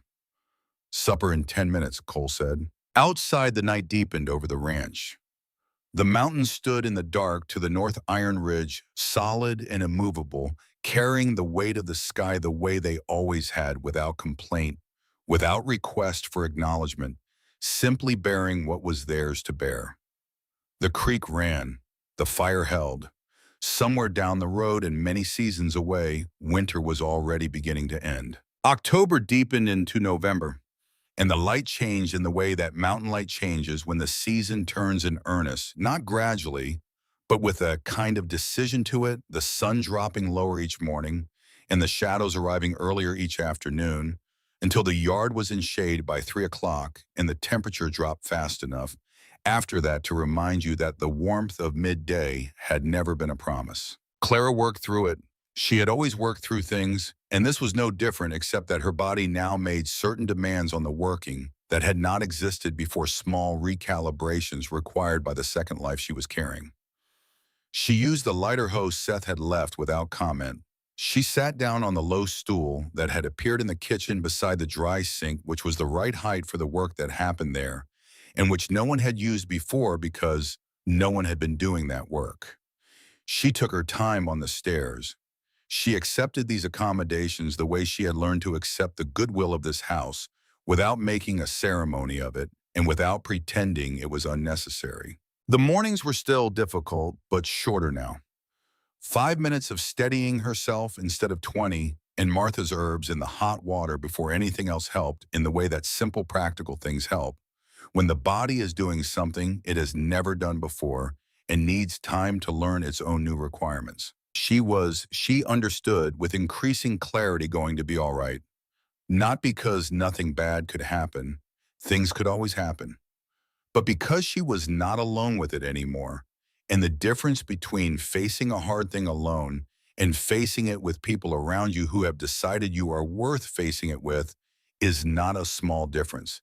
It is, in fact, most of the difference. The conversation about the name happened on a gray Tuesday afternoon when Seth and Eli were out on the north fence line, and the kitchen held only the two of them, and the sound of the fire and the wind working at the north window.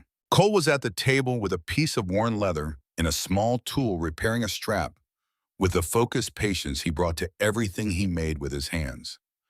Clara was at the dry sink, working through the beans from the last garden harvest, sorting and cleaning. Neither of them was in a hurry about anything. It was that kind of afternoon. "Have you thought about names?" Cole said without looking up from the strap. She paused over the beans. "Some. And I thought about Whitfield," she said. "Whit for short. It was my grandfather's name." She separated a damaged bean from the pile. "He was a steady man, the kind you want a child to be named after." Cole turned the strap in his hands and examined his work. "Whitfield Harlan," he said, trying the combination the way you try a hinge to see if it swings correctly. "That is a name with some weight to it." "It is not a Harlan name yet," she said quietly. Cole set the leather down and looked at her in the direct way he used when he intended to say something that mattered. "It is a name for a child who is going to be raised on this land by the people who live here," he said. "That is what makes it a Harlan name, not blood." He picked the strap back up. "In my experience, blood is the least interesting thing about a family." She looked at the beans in front of her for a moment. "Whit," she said. "Good name," Cole said. They did not discuss it further, but the name had been said aloud in this kitchen, had been heard by the fire and the wind, and the old cast iron stove that held the warmth of many years of mornings, and now it existed in the room the way things exist once they have been named solidly, and without the possibility of being unnamed. The week after that conversation, on a late afternoon when the sky went copper and the shadows turned long and blue across the yard, Eli came to find her at the edge of the property where the ground began to slope toward the creek. She had been standing there for no particular reason, except that she had finished what she was doing and had not yet started the next thing. And the light was extraordinary in the specific way it is extraordinary in the mountains at this hour, The kind of light that makes it seem briefly possible that everything is going to be fine. He came and stood beside her, and for a while neither of them said anything. Then he pointed toward the creek, which was audible from here, but not visible through the screen of willows at the bottom of the slope. Listen, he said. She listened. The sound it makes now, he said. Notice the register of it. She closed her eyes. The creek ran in its constant voice below them, and she had heard it every night since arriving, had absorbed it the way you absorb the background sounds of a place until they become invisible. The way you stop hearing your own breathing. Now, he said, in 3 weeks, maybe 4, when the temperature drops below a certain point for several nights in a row, the creek will change. The upper reaches will begin to ice. The water volume will drop, and the speed will change, and the sound will rise a half step, thinner, more urgent. She kept her eyes closed. How do you hear that? You stop listening for something specific, he said. You just listen. Let it tell you what it is instead of asking it to confirm what you already think. She opened her eyes and looked at the willows moving in the slight evening wind. That is not just about the creek, she said. He looked at her sideways, not quite a smile, but a thing in the same direction. No, he said, it is not just about the creek. They stood together in the last of the copper light, not close, not far. Two people who had arrived at a proximity that was not yet named but was nonetheless real, and the creek ran below them with its patient voice saying what it said and waiting for whoever was ready to hear it. Winter always ends, she said quietly. Yes, he said, and before it ends, it teaches you what you are made of. She thought about that for a long time after she went inside. The dogs heard them first. It was a Thursday afternoon in the middle of December, and the first real snow of the season had fallen 2 days prior and was now settled over the yard. In the fencing and the roof of the barn, in the clean, flat way of early season snow, before the wind has had a chance to sculpt it into anything more complicated. The air was cold enough to make the breath visible and to make the particular silence of a snowed-in landscape, that muffled, attentive quiet in which small sounds carry farther than usual. Seth's dog, a gray and tan hound of serious disposition, who distinguished between arrivals he expected and arrivals he did not, began its specific sequence of alarm at 2:15, standing at the gate and projecting in the direction of the road below. Seth heard it from the barn and came out.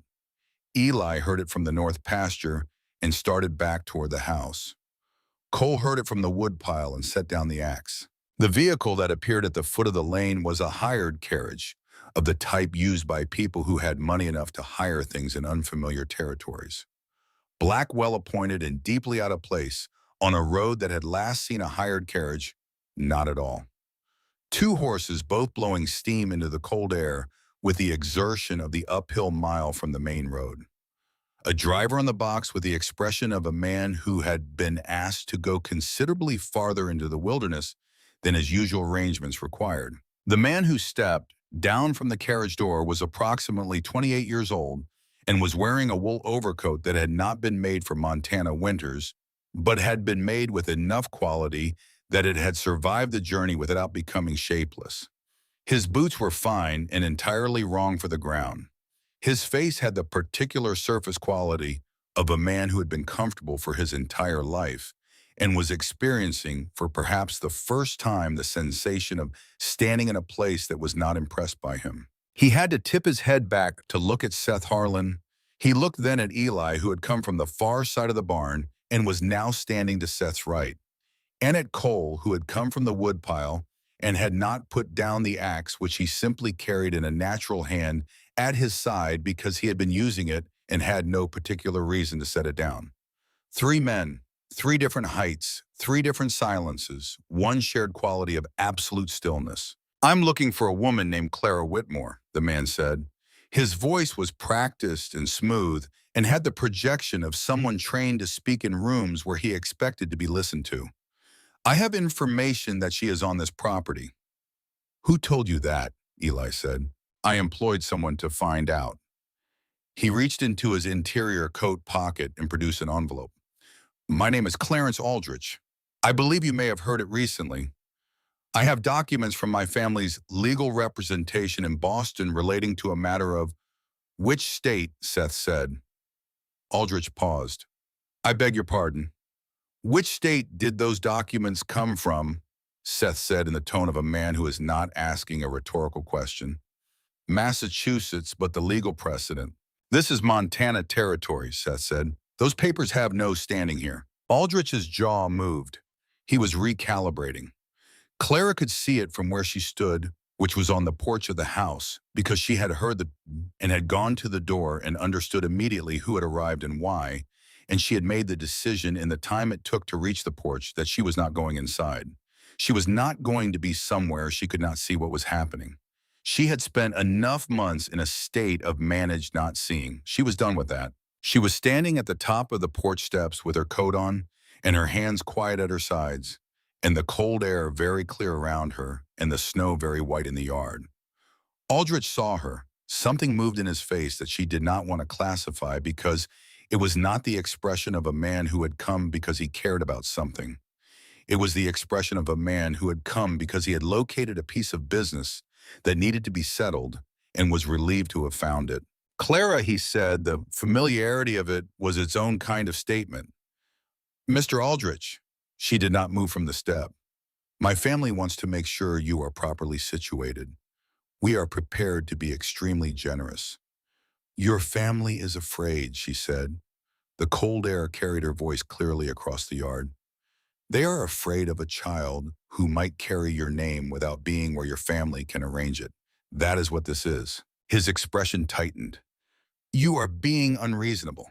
If you would only consider the child's welfare, the child's name is no concern of yours, she said. And the child's welfare is the reason I am here and not in Boston. I have legal standing as the father.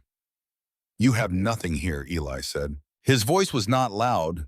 It did not need to be. It had the quality of a wall, encountering a question about whether it was a wall. He stepped forward one pace, not to crowd the man, but to be unambiguous about where he was standing, which was between Clarence Aldrich and the porch. The child has a name and a house, and people who intend to keep it, Eli said. That is what the law here cares about. What you have in your pocket is paper from a place 2,000 miles from here, and it does not change what is true on this land. Aldrich looked at Eli. He looked at Seth, whose gray eyes had not shifted from him since he stepped out of the carriage.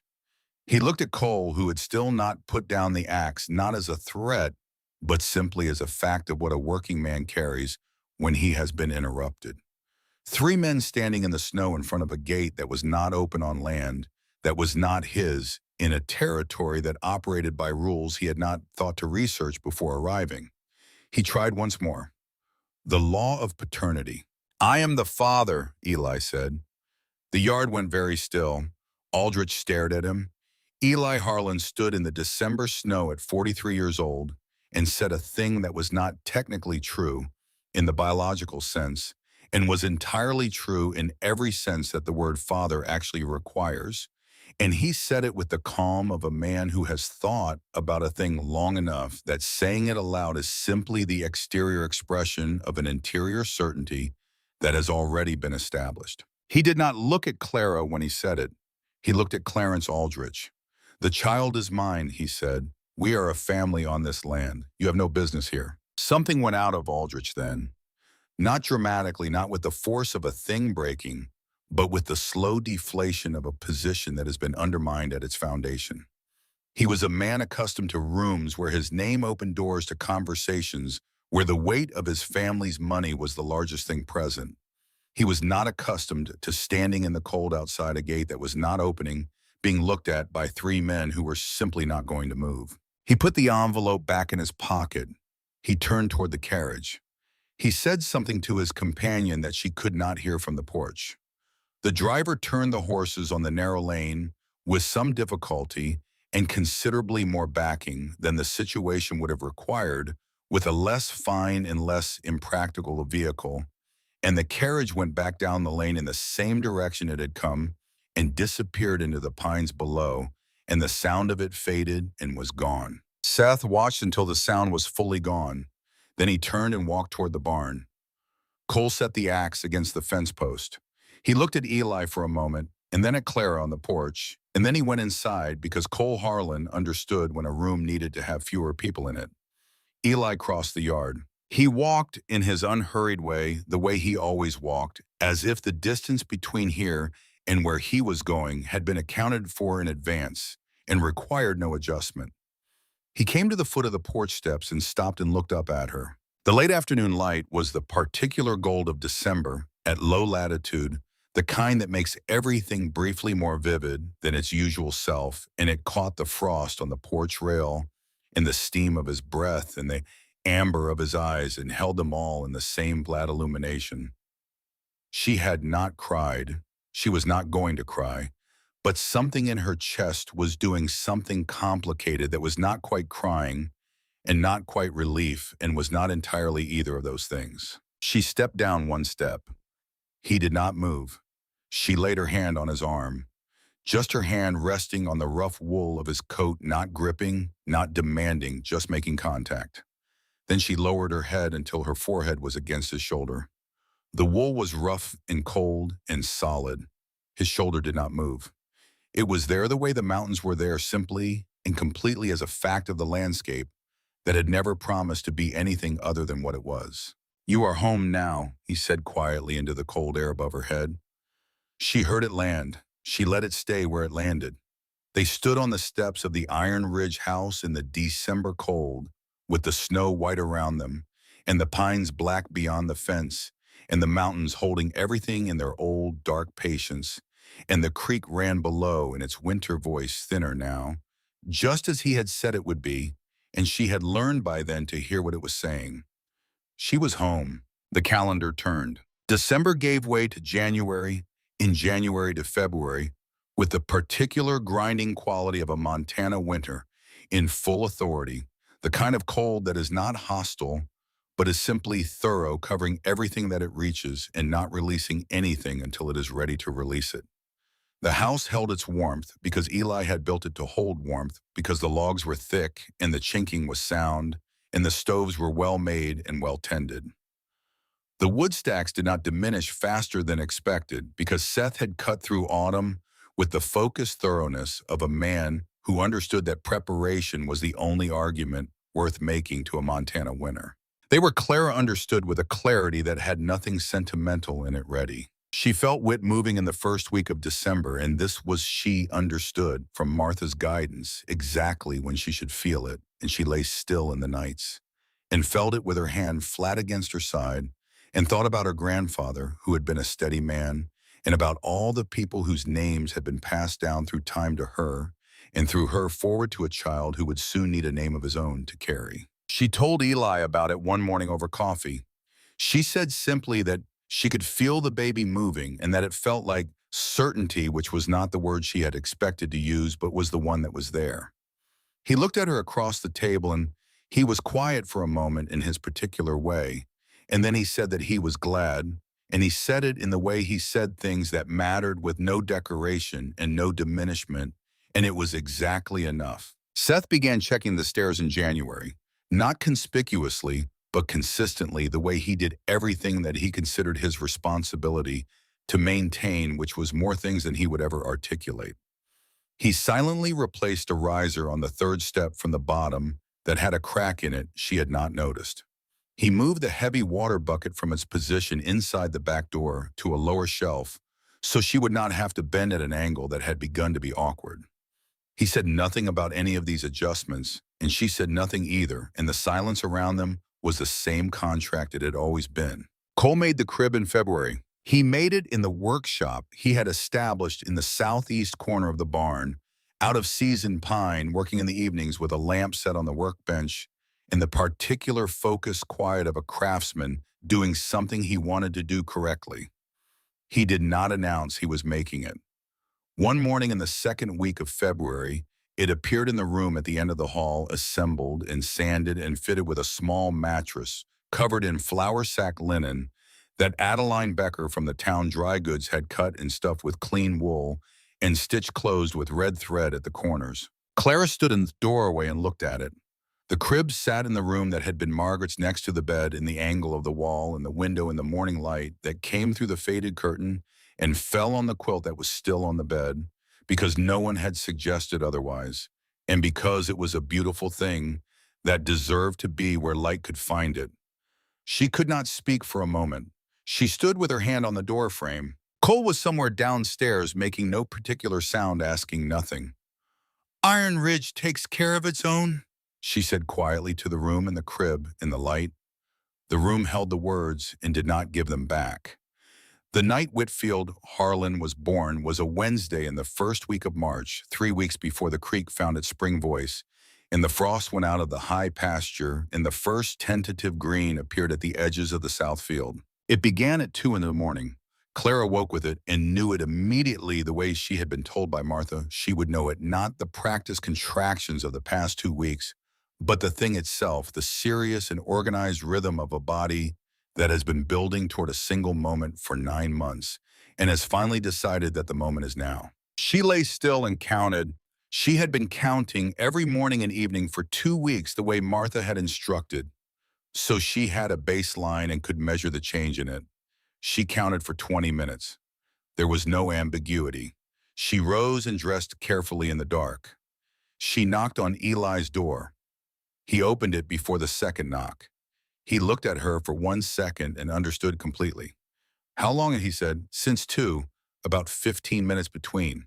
He turned back into the room and she heard him pull on his boots and his coat without sitting down. He was back in under a minute. "I'm going to wake Cole," he said. "Cole rides for Martha. You go back to your room and I will stay downstairs until she arrives." "I can sit in the kitchen." "Then sit in the kitchen," he said without argument. "I will have the stove up." The ride to Millstone Creek in early March on a road still uncertain from the melt was 15 miles, and it was dark, and Cole did it at the speed that the road allowed, which was not the speed he wanted but was the speed available to him. And he arrived at Martha Goodwin's door at 3:45 and knocked in the way you knock when something has begun that cannot wait for morning. Martha opened the door in her dressing gown with her white hair loose and her eyes already clear. Because she had over 50 years of this work trained herself to wake into full attention the same way certain animals wake completely and without a period of transition. She looked at Cole. She said, "Put the horse in the back and wait while I dress." They were back at Iron Ridge by 5:30. Eli and Seth were on the porch. They had not planned to be there together. Eli had been in the kitchen with Clara until Martha arrived and sent him out, and Seth had woken at the sound of hooves in the yard and had dressed and come down and found nothing useful to do inside and had therefore come outside, and they had both ended up on the porch without particularly deciding to end up there the way the Harlan brothers often ended up in the same place without a stated arrangement. Cole joined them when he had seen to the horse. 3 men on a porch in the early March dark, sitting and standing and being quiet, which was the only language available for this kind of waiting. The cold was sharp, but not bitter. The stars were out the clear, many-starred sky of a mountain night. After the weather has passed, each point of light, specific and in its place. The creek was beginning to find its spring register, slightly fuller and slightly faster than it had been through the deepest part of the winter. And if you knew how to listen for it, you could hear the difference, the particular tone of water that has been released from something and is moving again. Seth, after a long silence, said something. He said it to the yard in the dark and the porch rail. Not to either of his brothers specifically in the way of a man saying something he has been carrying long enough that it has begun to weigh more than he wants it to weigh. "I was wrong about her," he said, "when she first came. I measured her against a wrong measure. That was not fair." Neither of his brothers said anything immediately. "She stood in that barn," Seth said, "and she did not back down. I tried to make her back down." He looked at his hands. She did not. Cole looked at the sky for a moment. "She does not back down from much," he said. "No," Seth said, "she does not." Eli was quiet for a while. Then he said, "You decided right when it mattered. That is what counts." Seth received this in the particular way he received things, turning it over briefly and then placing it where it needed to go. He nodded once and then he was quiet again, and the three of them returned to the waiting, which was what they had. The hours pass, the way hours pass when you are waiting for something that has no fixed arrival time, unevenly, some minutes slow and some fast, and all of them requiring the patience of people who have learned that the things worth waiting for cannot be hurried. The sky lightened by degrees, the stars faded one range at a time, the western ones first, the eastern ones last, and the mountains emerged from the dark in their familiar shapes, and then the sky was the pale gray that comes before even the first color of dawn, the color of something holding its breath. And then in the particular silence between one breath of wind and the next, from inside the house through the logs and the plaster and the years of accumulated warmth and grief and work, and beginning again came a sound. It was thin and high and precise, and entirely itself the sound of someone who had just arrived somewhere and was letting the world know about it, with complete conviction and not a trace of hesitation. Eli closed his eyes. He stood on the porch with his eyes closed and the first gray light of a March morning on his face, and the voice of a new person coming from inside his house, and he let it arrive. Let it be what it was. Let the chest tighten and the throat do what it was doing, and all of the accumulated weight of 3 years of a particular kind of silence find in this small, thin voice from inside the house something that it had not expected to find. Not replacement, not repair, not the filling in of a shape that had been left empty. Something different. Something that did not require the space where Margaret was to be anything other than what it was. Something that occupied its own space entirely new, asking for nothing except to be heard. He opened his eyes. Cole was looking at the mountains. His jaw was set and his eyes were bright. Seth had his head down, turned slightly, weighing his broad shoulders, doing something quiet and private. "Welcome to Iron Ridge," Cole said to no one and everyone, to the morning and the mountains, and the voice still going inside the house. "Welcome to Iron Ridge, boy." Martha Goodwin opened the porch door 20 minutes later. She had a cloth in her hands and the expression of a woman who has just done something she has done hundreds of times and each time found worth doing. She looked at Eli. "A son," she said, "healthy, strong lungs, as I am sure you heard." The edges of her eyes held the particular quality that the eyes of people who do this work often hold: the knowledge of what it costs and what it gives, and the impossibility of separating those two things. "She is well. She did well." She stepped aside and held the door. "Go in, Eli." He went in. The kitchen was warm and quiet, the lamp on the table giving a yellow light that fell on the familiar surfaces of the room, the same table, the same stove, the same shelves that had held the same things all winter. All of it the same, and none of it quite the same, because something had shifted in the house in the last 3 hours that was not visible in any of the objects it contained, but was unmistakably present. He went up the stairs. She was lying in the room that had been Margaret's, in the bed with the quilt across her, and she was pale with the honest pallor of hard work completed, and her hair was damp at her temples, and her eyes were open, and they were the blue he had been seeing across kitchen tables and along fence lines and at the edge of creek banks for 6 months, and they were brighter than he had ever seen them. In her arms, wrapped in the white flannel that Martha had brought in her bag, was someone very small. Eli crossed the room. He stood beside the bed and looked down at the child. The face was the face of a newborn, which is a face without precedent, ancient and entirely new. At the same time, the nose still flat and the cheeks still working out their final arrangement. And the eyes, when they opened, a dark blue that had not yet decided what it would eventually become. He was small.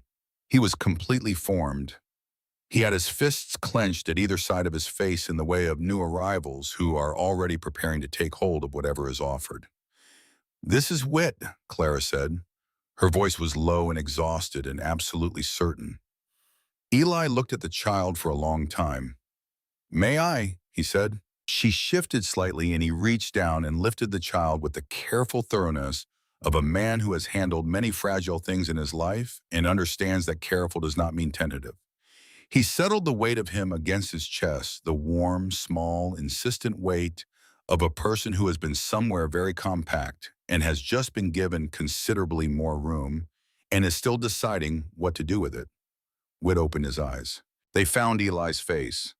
Not with recognition, because recognition requires a history, but with attention, the focused, open attention of a creature encountering something for the first time and giving it the full consideration it deserved. Then Witt's right arm moved the deliberate and purposeful movement of someone who has already concluded that the world is a place where you reach for what you need, and his small hand found Eli's thumb and closed around it. The grip was extraordinary. For a person 3 hours old and 7 pounds of weight, the grip was extraordinary. It had the quality of intention in it, of something decided rather than accidental, a hand that had closed around a thumb and was communicating in the clearest terms available that it had found what it was looking for and had no plans to release it. Eli looked at that hand. He looked at it for a long time, this hand the size of a walnut that had found him in the yellow lamplight of a March morning and decided that he would do. This hand that had no idea what he had been carrying for 3 years or what it had cost him to stand on a porch in December and say the words he had said. This hand that did not care about any of that and was not offering him anything as complicated as forgiveness or consolation. It was just a hand. It was just a grip. It was just a person who had arrived and found someone to hold on to and held on. That was all. That was entirely enough. Whit, Eli said quietly to the child and to the lamplight and to the morning beginning outside the window. Whitfield Harlan. He turned the name in his mouth the way you turn a good piece of work in your hands to confirm that it is what you thought it was. You are home now. Clara looked at him from the bed, and her eyes were the blue of a Montana sky. After the weather has cleared, and she said nothing because there was nothing that required saying. And in this house they had all learned that the things which required nothing said were often the things that most needed to be honored by that silence. She watched the largest man she had ever known stand in the yellow lamplight of a mountain morning, holding a child the size of his two hands together, and she thought about a short advertisement in the back pages of a back copy of a newspaper, and a man who had used the word decency and a 2,000-mile journey toward a life she had not been able to imagine when she began it. She thought about solid ground. She had it now. Seth came in when Cole told him it was time. Seth came up the stairs and stood in the doorway of the room and looked at Eli with the child and then at Clara in the bed. He came to the side of the bed. He did not make a speech. He looked at the child in Eli's arms, at the face still working out its arrangements, at the fists unclenched now, one of them still wrapped around Eli's thumb. Whit, Seth said, trying the name. It sat correctly. It had the right amount of weight for a name that would need to carry a person through a Montana life. He extended one finger toward the child's open hand. Whit's hand closed around it with the same decisive grip it had used on Eli's thumb, and Seth looked at that small hand around his finger and was quiet for a moment in the particular way of a man whose considerable defenses have just been bypassed by something too small and too straightforward to be defended against. He cleared his throat. He straightened up. "I will start breakfast," he said, and went back down the stairs. Cole appeared in the doorway where Seth had been. He looked at Eli and the child and then at Clara, and he smiled fully, the kind of smile he did not always let go all the way to the surface, and said nothing because Cole Harlan was very good at knowing when what a moment needed was not words, but the acknowledgement of a person who was glad to be present for it. He went back downstairs. Eli stood a while longer in the lamplight with Whit against his chest. The sky outside the window was going from gray to the first pale rose of a mountain dawn, and the creek below the property was running at its March volume, full of the melt from the high snowpack, saying what it said in its particular March voice, which was fuller and more urgent than the winter voice and would be different again by June. He had taught her to hear it. He thought she probably could now. He settled the child back into her arms with the same careful thoroughness with which he had lifted him, and Whit made a small sound of protest at the transition and then settled against his mother and was quiet. Eli looked at Clara. "You did well," he said, which was the highest form of praise available in this house, and she knew it by now and received it accordingly. She was already mostly asleep, the deep, immediate sleep of a body that has finished an extraordinary thing and requires rest before anything else is possible. Her hand was flat against the child, and her eyes had closed, and her face in the yellow lamp, and the beginning dawn was the face of a person who has finally genuinely arrived. He extinguished the lamp. He left the door open on his way out so the warmth of the hall could reach the room, and he went downstairs to where Seth was at the stove, and Cole was at the table, and the kitchen smelled of coffee and wood smoke, and the beginning of a morning, and outside the window the mountains stood in the first light of a March day with their ancient patient stillness. Iron Ridge takes care of its own, Seth said, without looking up from the stove in the same tone he might use to observe that the weather was clear or the horses needed water, which was to say in the tone of something that is simply and permanently true and requires no argument. Eli poured his coffee. Yes, he said, it does. The day began. Spring came to Iron Ridge the way spring always came, not with a declaration, but with an accumulation of small, undeniable facts. The creek found its fuller voice. The frost went out of the south field. The first green appeared at the edges of the garden Clara had cleared the previous autumn, thin and tentative and entirely certain of itself. The horses grew restless in their stalls. The days lengthened by minutes, and the minutes added up until one morning in April, Eli stood in the yard at 6 in the evening with daylight still on the mountains and understood that the season had genuinely turned. He found Clara at the edge of the garden with Whit in the crook of one arm, the child 6 weeks old now, and already more present in the world than newborns usually trouble to be, looking at everything with that dark-eyed seriousness that would in the years ahead make people who met him for the first time think he was older than he was. She was looking at the turned earth in the new green, with an expression he had come to know well over the winter, the expression of a person taking a careful account of what is actually in front of them before deciding what to make of it. He stopped beside her. I want to tell you something, she said without looking up from the garden. All right. Before I came here, I had learned to hold everything lightly, she said, because holding things lightly was the only way to survive losing them. She looked at Whit in her arm, the serious dark eyes catching the April light. And then he arrived, and I could not hold him lightly. He would not allow it. She looked up at Eli then, and her eyes held the same directness they had held on the day she stepped down from the stagecoach. But it was different now, the directness of a person who has nothing left to manage or conceal. In this place, I cannot hold it lightly either. He was quiet the way he was quiet when something required him to be fully present before he responded.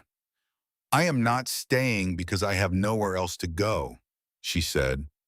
I want you to know that. I am staying because this is where I choose to be. The April evening settled around them, the light going long and golden over the garden rows, the creek running below with its spring voice, the mountains doing what they had always done, which was simply to be there in a way that made everything in front of them feel held. I know, he said. She looked at him for a moment, and something passed between them that did not require language and did not try to borrow any. They stood in the last of the light, and the garden waited for the seeds they would put into it, and the season moved forward as seasons do without asking whether anyone was ready. A month later, on a morning in May when the wildflowers had begun to appear along the creek bank, and the ranch held the warmth of a mountain spring that had finally decided to commit Eli, and Clara rode into Millstone Creek alone without Cole or Seth, which was itself a kind of statement. They stood before the justice of the peace in the small office at the end of the main street. The ceremony was brief, the language plain, the room unremarkable. Seth was outside with the horses, and Cole was inside standing beside Clara. With Whit in his arms, the child dressed in the best of what Clara had stitched for him over the winter, looking at the ceiling with the philosophical patience of a person who has not yet acquired opinions about public ceremonies. When the justice reached the words that spoke of endurance and permanence, Eli looked at Clara and she looked back, and what passed between them in that moment was not the starry-eyed hope of people beginning something, but the quieter and more durable thing of people who have already been tested by the same winter and are choosing to continue into the next one together. He placed a plain band on her finger. She had told him she did not need anything elaborate, and he had heard her correctly because it was exactly the right ring for a woman who had learned to trust what was solid over what was decorative. Outside, Seth held the horses and looked at the mountains and said nothing which was entirely appropriate. Cole came out with wit and told the child in the serious tone he used for important announcements that the family was now official, which Wit received with the same equanimity he brought to most things. They rode home in the afternoon light, Eli and Clara side by side on the familiar road through the pines, the mountains visible ahead between the tree crowns, the ranch waiting at the end of the long downward curve. The years came and went the way years do when you are living in them not as milestones, but as seasons, each one complete in itself and continuous with all the others. The garden produced abundantly in the summer of that first full year, the dark turned earth, giving back what had been put into it with the uncomplicated generosity of soil that has been tended correctly. Clara canned and dried and stored with a thoroughness that Seth noted without saying so, met his own standards for preparation, which were high. Wit grew with the speed that children use when they have decided to make up for their quiet beginning. By the following December, he was pulling himself upright against the kitchen table legs and regarding the distance to the stove with the calculating expression of a person doing geometry. On a Sunday afternoon in the second week of the month, with all four adults assembled in the kitchen for no reason, except that the cold outside made the warmth inside unusually appealing, he let go of the table leg and took 3 deliberate steps toward Eli, who was seated in the chair by the stove and arrived without falling. Eli caught him by the instinct of a man whose hands have always known what to do with things that need steadying, and Wit laughed the wordless laugh of someone who has just accomplished the first significant thing of his life and is unreservedly pleased about it. Seth from the doorway made a sound through his nose that Cole recognized as the sound Seth made when he was not going to acknowledge being moved. Cole did not bother to conceal it. He laughed freely the way he had always laughed when the Harlan house had something to laugh about. Rose came in the spring of 1876, born in the same room where Wit had been born, with the same March dawn breaking through the faded curtain, and Martha Goodwin's capable hands, and Eli waiting on the porch with his brothers until the thin, high voice of announcement came through the logs and the years of accumulated living inside them. Her name was Rose for Clara's mother, and she arrived in the world with a disposition that made it immediately clear she intended to use every day she was given. Where Wit was quiet and observant, Rose was vocal and decisive, and the combination of the two of them filled the Iron Ridge house with a quality of sound and motion that it had not held in many years, and that suited it. It turned out very well. Eli moved through this differently than he had expected to. He had not known before Wit's hand closed around his thumb on that March morning that he had room for this. He had believed without examining the belief very closely that the space where Margaret and the lost child were was the same space where everything of that kind lived, and that the space was occupied and therefore unavailable. He had been wrong about that.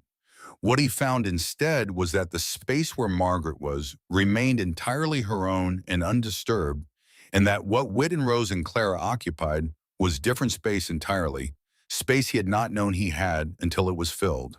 He did not speak about this directly because direct speech was not how the Harlans managed their interior lives. But it showed in how he moved through the house with a quality of presence that had not been there before, and attention to the small daily things that people who have lost important things often develop the understanding that the small daily things are not small at all. Cole found Adeline Becker in the spring of '78, or perhaps she found him the accounting being somewhat unclear in the telling. She was the daughter of the man who ran the dry goods in Millstone Creek, sharp-eyed and practical, and possessed of an inexhaustible capacity for tolerating Cole's habit of taking on more carpentry projects than any reasonable person had time for. They married the following autumn at Iron Ridge with the whole of Millstone Creek in attendance, and a table of food that Clara and Adeline produced together over 3 days that became in the memory of everyone who ate it the benchmark against which all subsequent ranch cooking was measured. Seth did not find a wife. He did not, so far as anyone could determine, look for one. He built himself a corner of the expanded house that was unmistakably his own, and he settled into the life of a man who has decided that his purpose is the place itself, the land and the fences and the animals and the people who belong to it. And he was satisfied with that in a way that needed no apology and received none. He taught Whit to read the sky when the boy was 7, sitting with him on the porch steps on the same evenings that Eli had once sat with Clara, pointing north toward the ridge and explaining the language of clouds in the same plain terms. Whit absorbed it with the focused attention of a child who has grown up understanding that the land around him has things to say and that paying attention to them is not optional. The hard years came as they always do. A late frost in '79 that took half the kitchen garden and required a lean winter of careful management. A summer in '82 of insufficient rain that dropped the cattle weight and produced a fall of diminished returns. A December that same year when Whit came in from the pasture, flushed and unsteady, and spent 3 days in bed with a fever that made the house very quiet and very watchful, and then broke on the fourth morning and left him thinner and pale, but entirely himself. Claire sat beside his bed through the worst of it. Eli came in the nights and sat on the other side. Neither of them said much. There was not much to say. They did what was in their power to do, and they waited, and the mountain did not intervene in human illness one way or another. But the creek ran, and the stove held, and the house was warm. And on the morning the fever broke, Eli looked across the bed at Clara with an expression she had no specific name for, but recognized as the expression of a man who has learned to be grateful for the continuation of things. The ranch grew, more fencing, more cattle, a second barn for the expanding herd, a workshop that Cole expanded 3 times as his reputation for fine carpentry spread, and people began coming from as far as Helena with commissions. Iron Ridge became the kind of place that has a name in the surrounding country, not because it is grand, but because it is consistently and reliably itself the kind of place you can count on to be where it was the last time you looked. 30 years is a long time, and it is not a long time depending on how you measure it. You can measure it in years, which gives you a number. You can measure it in seasons, which gives you a pattern. You can measure it in the faces of children becoming adults and then becoming parents themselves, which gives you something that numbers and patterns cannot fully hold. Whit Harlan, 29 years old in the autumn of 1903, had his father's build and his mother's eyes and a way of moving through the land around him that was all Iron Ridge, the particular ease of a person who has been taught since childhood to listen before they speak and to look before they step.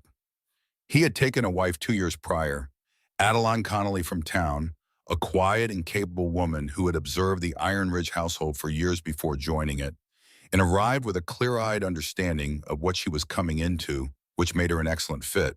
Their son Beckett, who was 3 years old and had recently discovered that the world contained cows and horses and dogs, and all of them were potentially interesting, held Whit's hand as they crossed the yard on an October afternoon, with the light going the particular gold it went.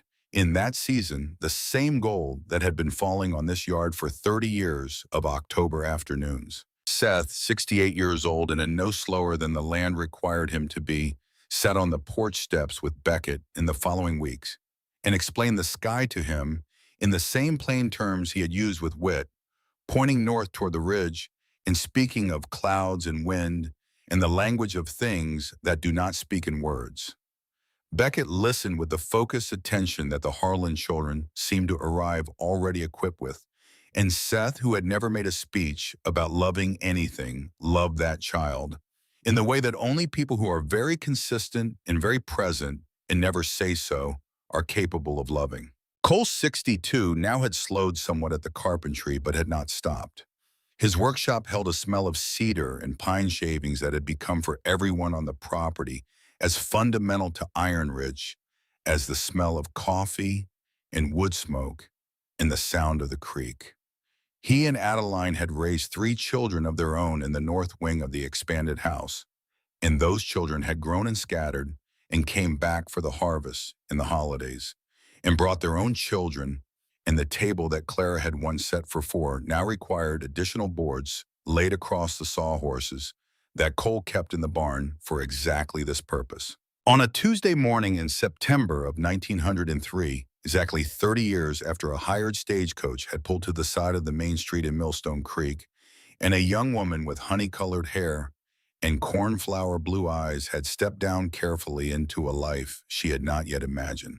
Clara Harlan stood at the edge of the kitchen garden at dusk and looked at what she had spent 3 decades growing. The garden was larger now, 4 times the size of the cleared rows she had first knelt in with aching knees in the September of 1873, and all of it productive, and all of it tended, all of it speaking the language of a place that has been cared for long enough that the caring has become the place itself.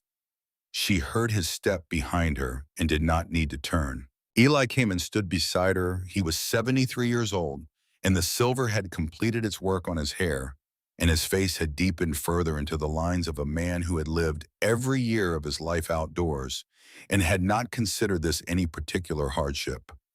His hands were the same hands they had always been, large and calloused, incapable, and one of them found hers in the fading light without ceremony, the way it had been finding hers for many years. They stood looking at the garden and the mountains behind it, and the first stars beginning to show themselves in the eastern sky. From the house came the sound of Beckett and the other grandchildren running through the yard, and the sound of Whit's voice calling something across the pasture, and the smell of Adeline's cooking coming through the kitchen window, and Seth's voice on the far side of the barn saying something to someone in the tone he used when he was not going to acknowledge being fond of them. "I remember stepping off that stagecoach," Clara said. He listened. "I had 2 trunks and a bag and a letter I had read until the folds were going soft." She watched the light finish on the garden. "I thought I was choosing a direction. I had no idea I was choosing a life." He was quiet for a long moment in the way that meant he was giving the statement the consideration it deserved. "You are home now," he said. He had said it first in December of 1873 on the porch steps in the snow. He had been saying it in different ways ever since, in the hoe left against the fence and the creek lessons, and the words spoken at the gate when a man from Boston had come with papers that meant nothing on this land. "You have been for 30 years. She turned the words over and let them settle. The mountains stood to the north the way they had always stood, without promise or performance, simply occupying their place in the world, with the permanence of things that have been there longer than any of the arrangements of human happiness, and will be there long after." The creek ran below in its autumn voice. The stars came out one by one, and then all at once, the way they did on clear October nights in Montana, filling the sky with a density of light that made the dark seem less absolute. "Iron Ridge takes care of its own," she said. "Yeah," he said, "it does." The house behind them held its warmth and its noise and its generations, all of it built from the same materials that everything real is built from: time and work, and the accumulated daily choosing of people who have decided that this is the place and these are the people and they are going to stay. The creek ran, the mountains held, the light went all the way out, and it was enough.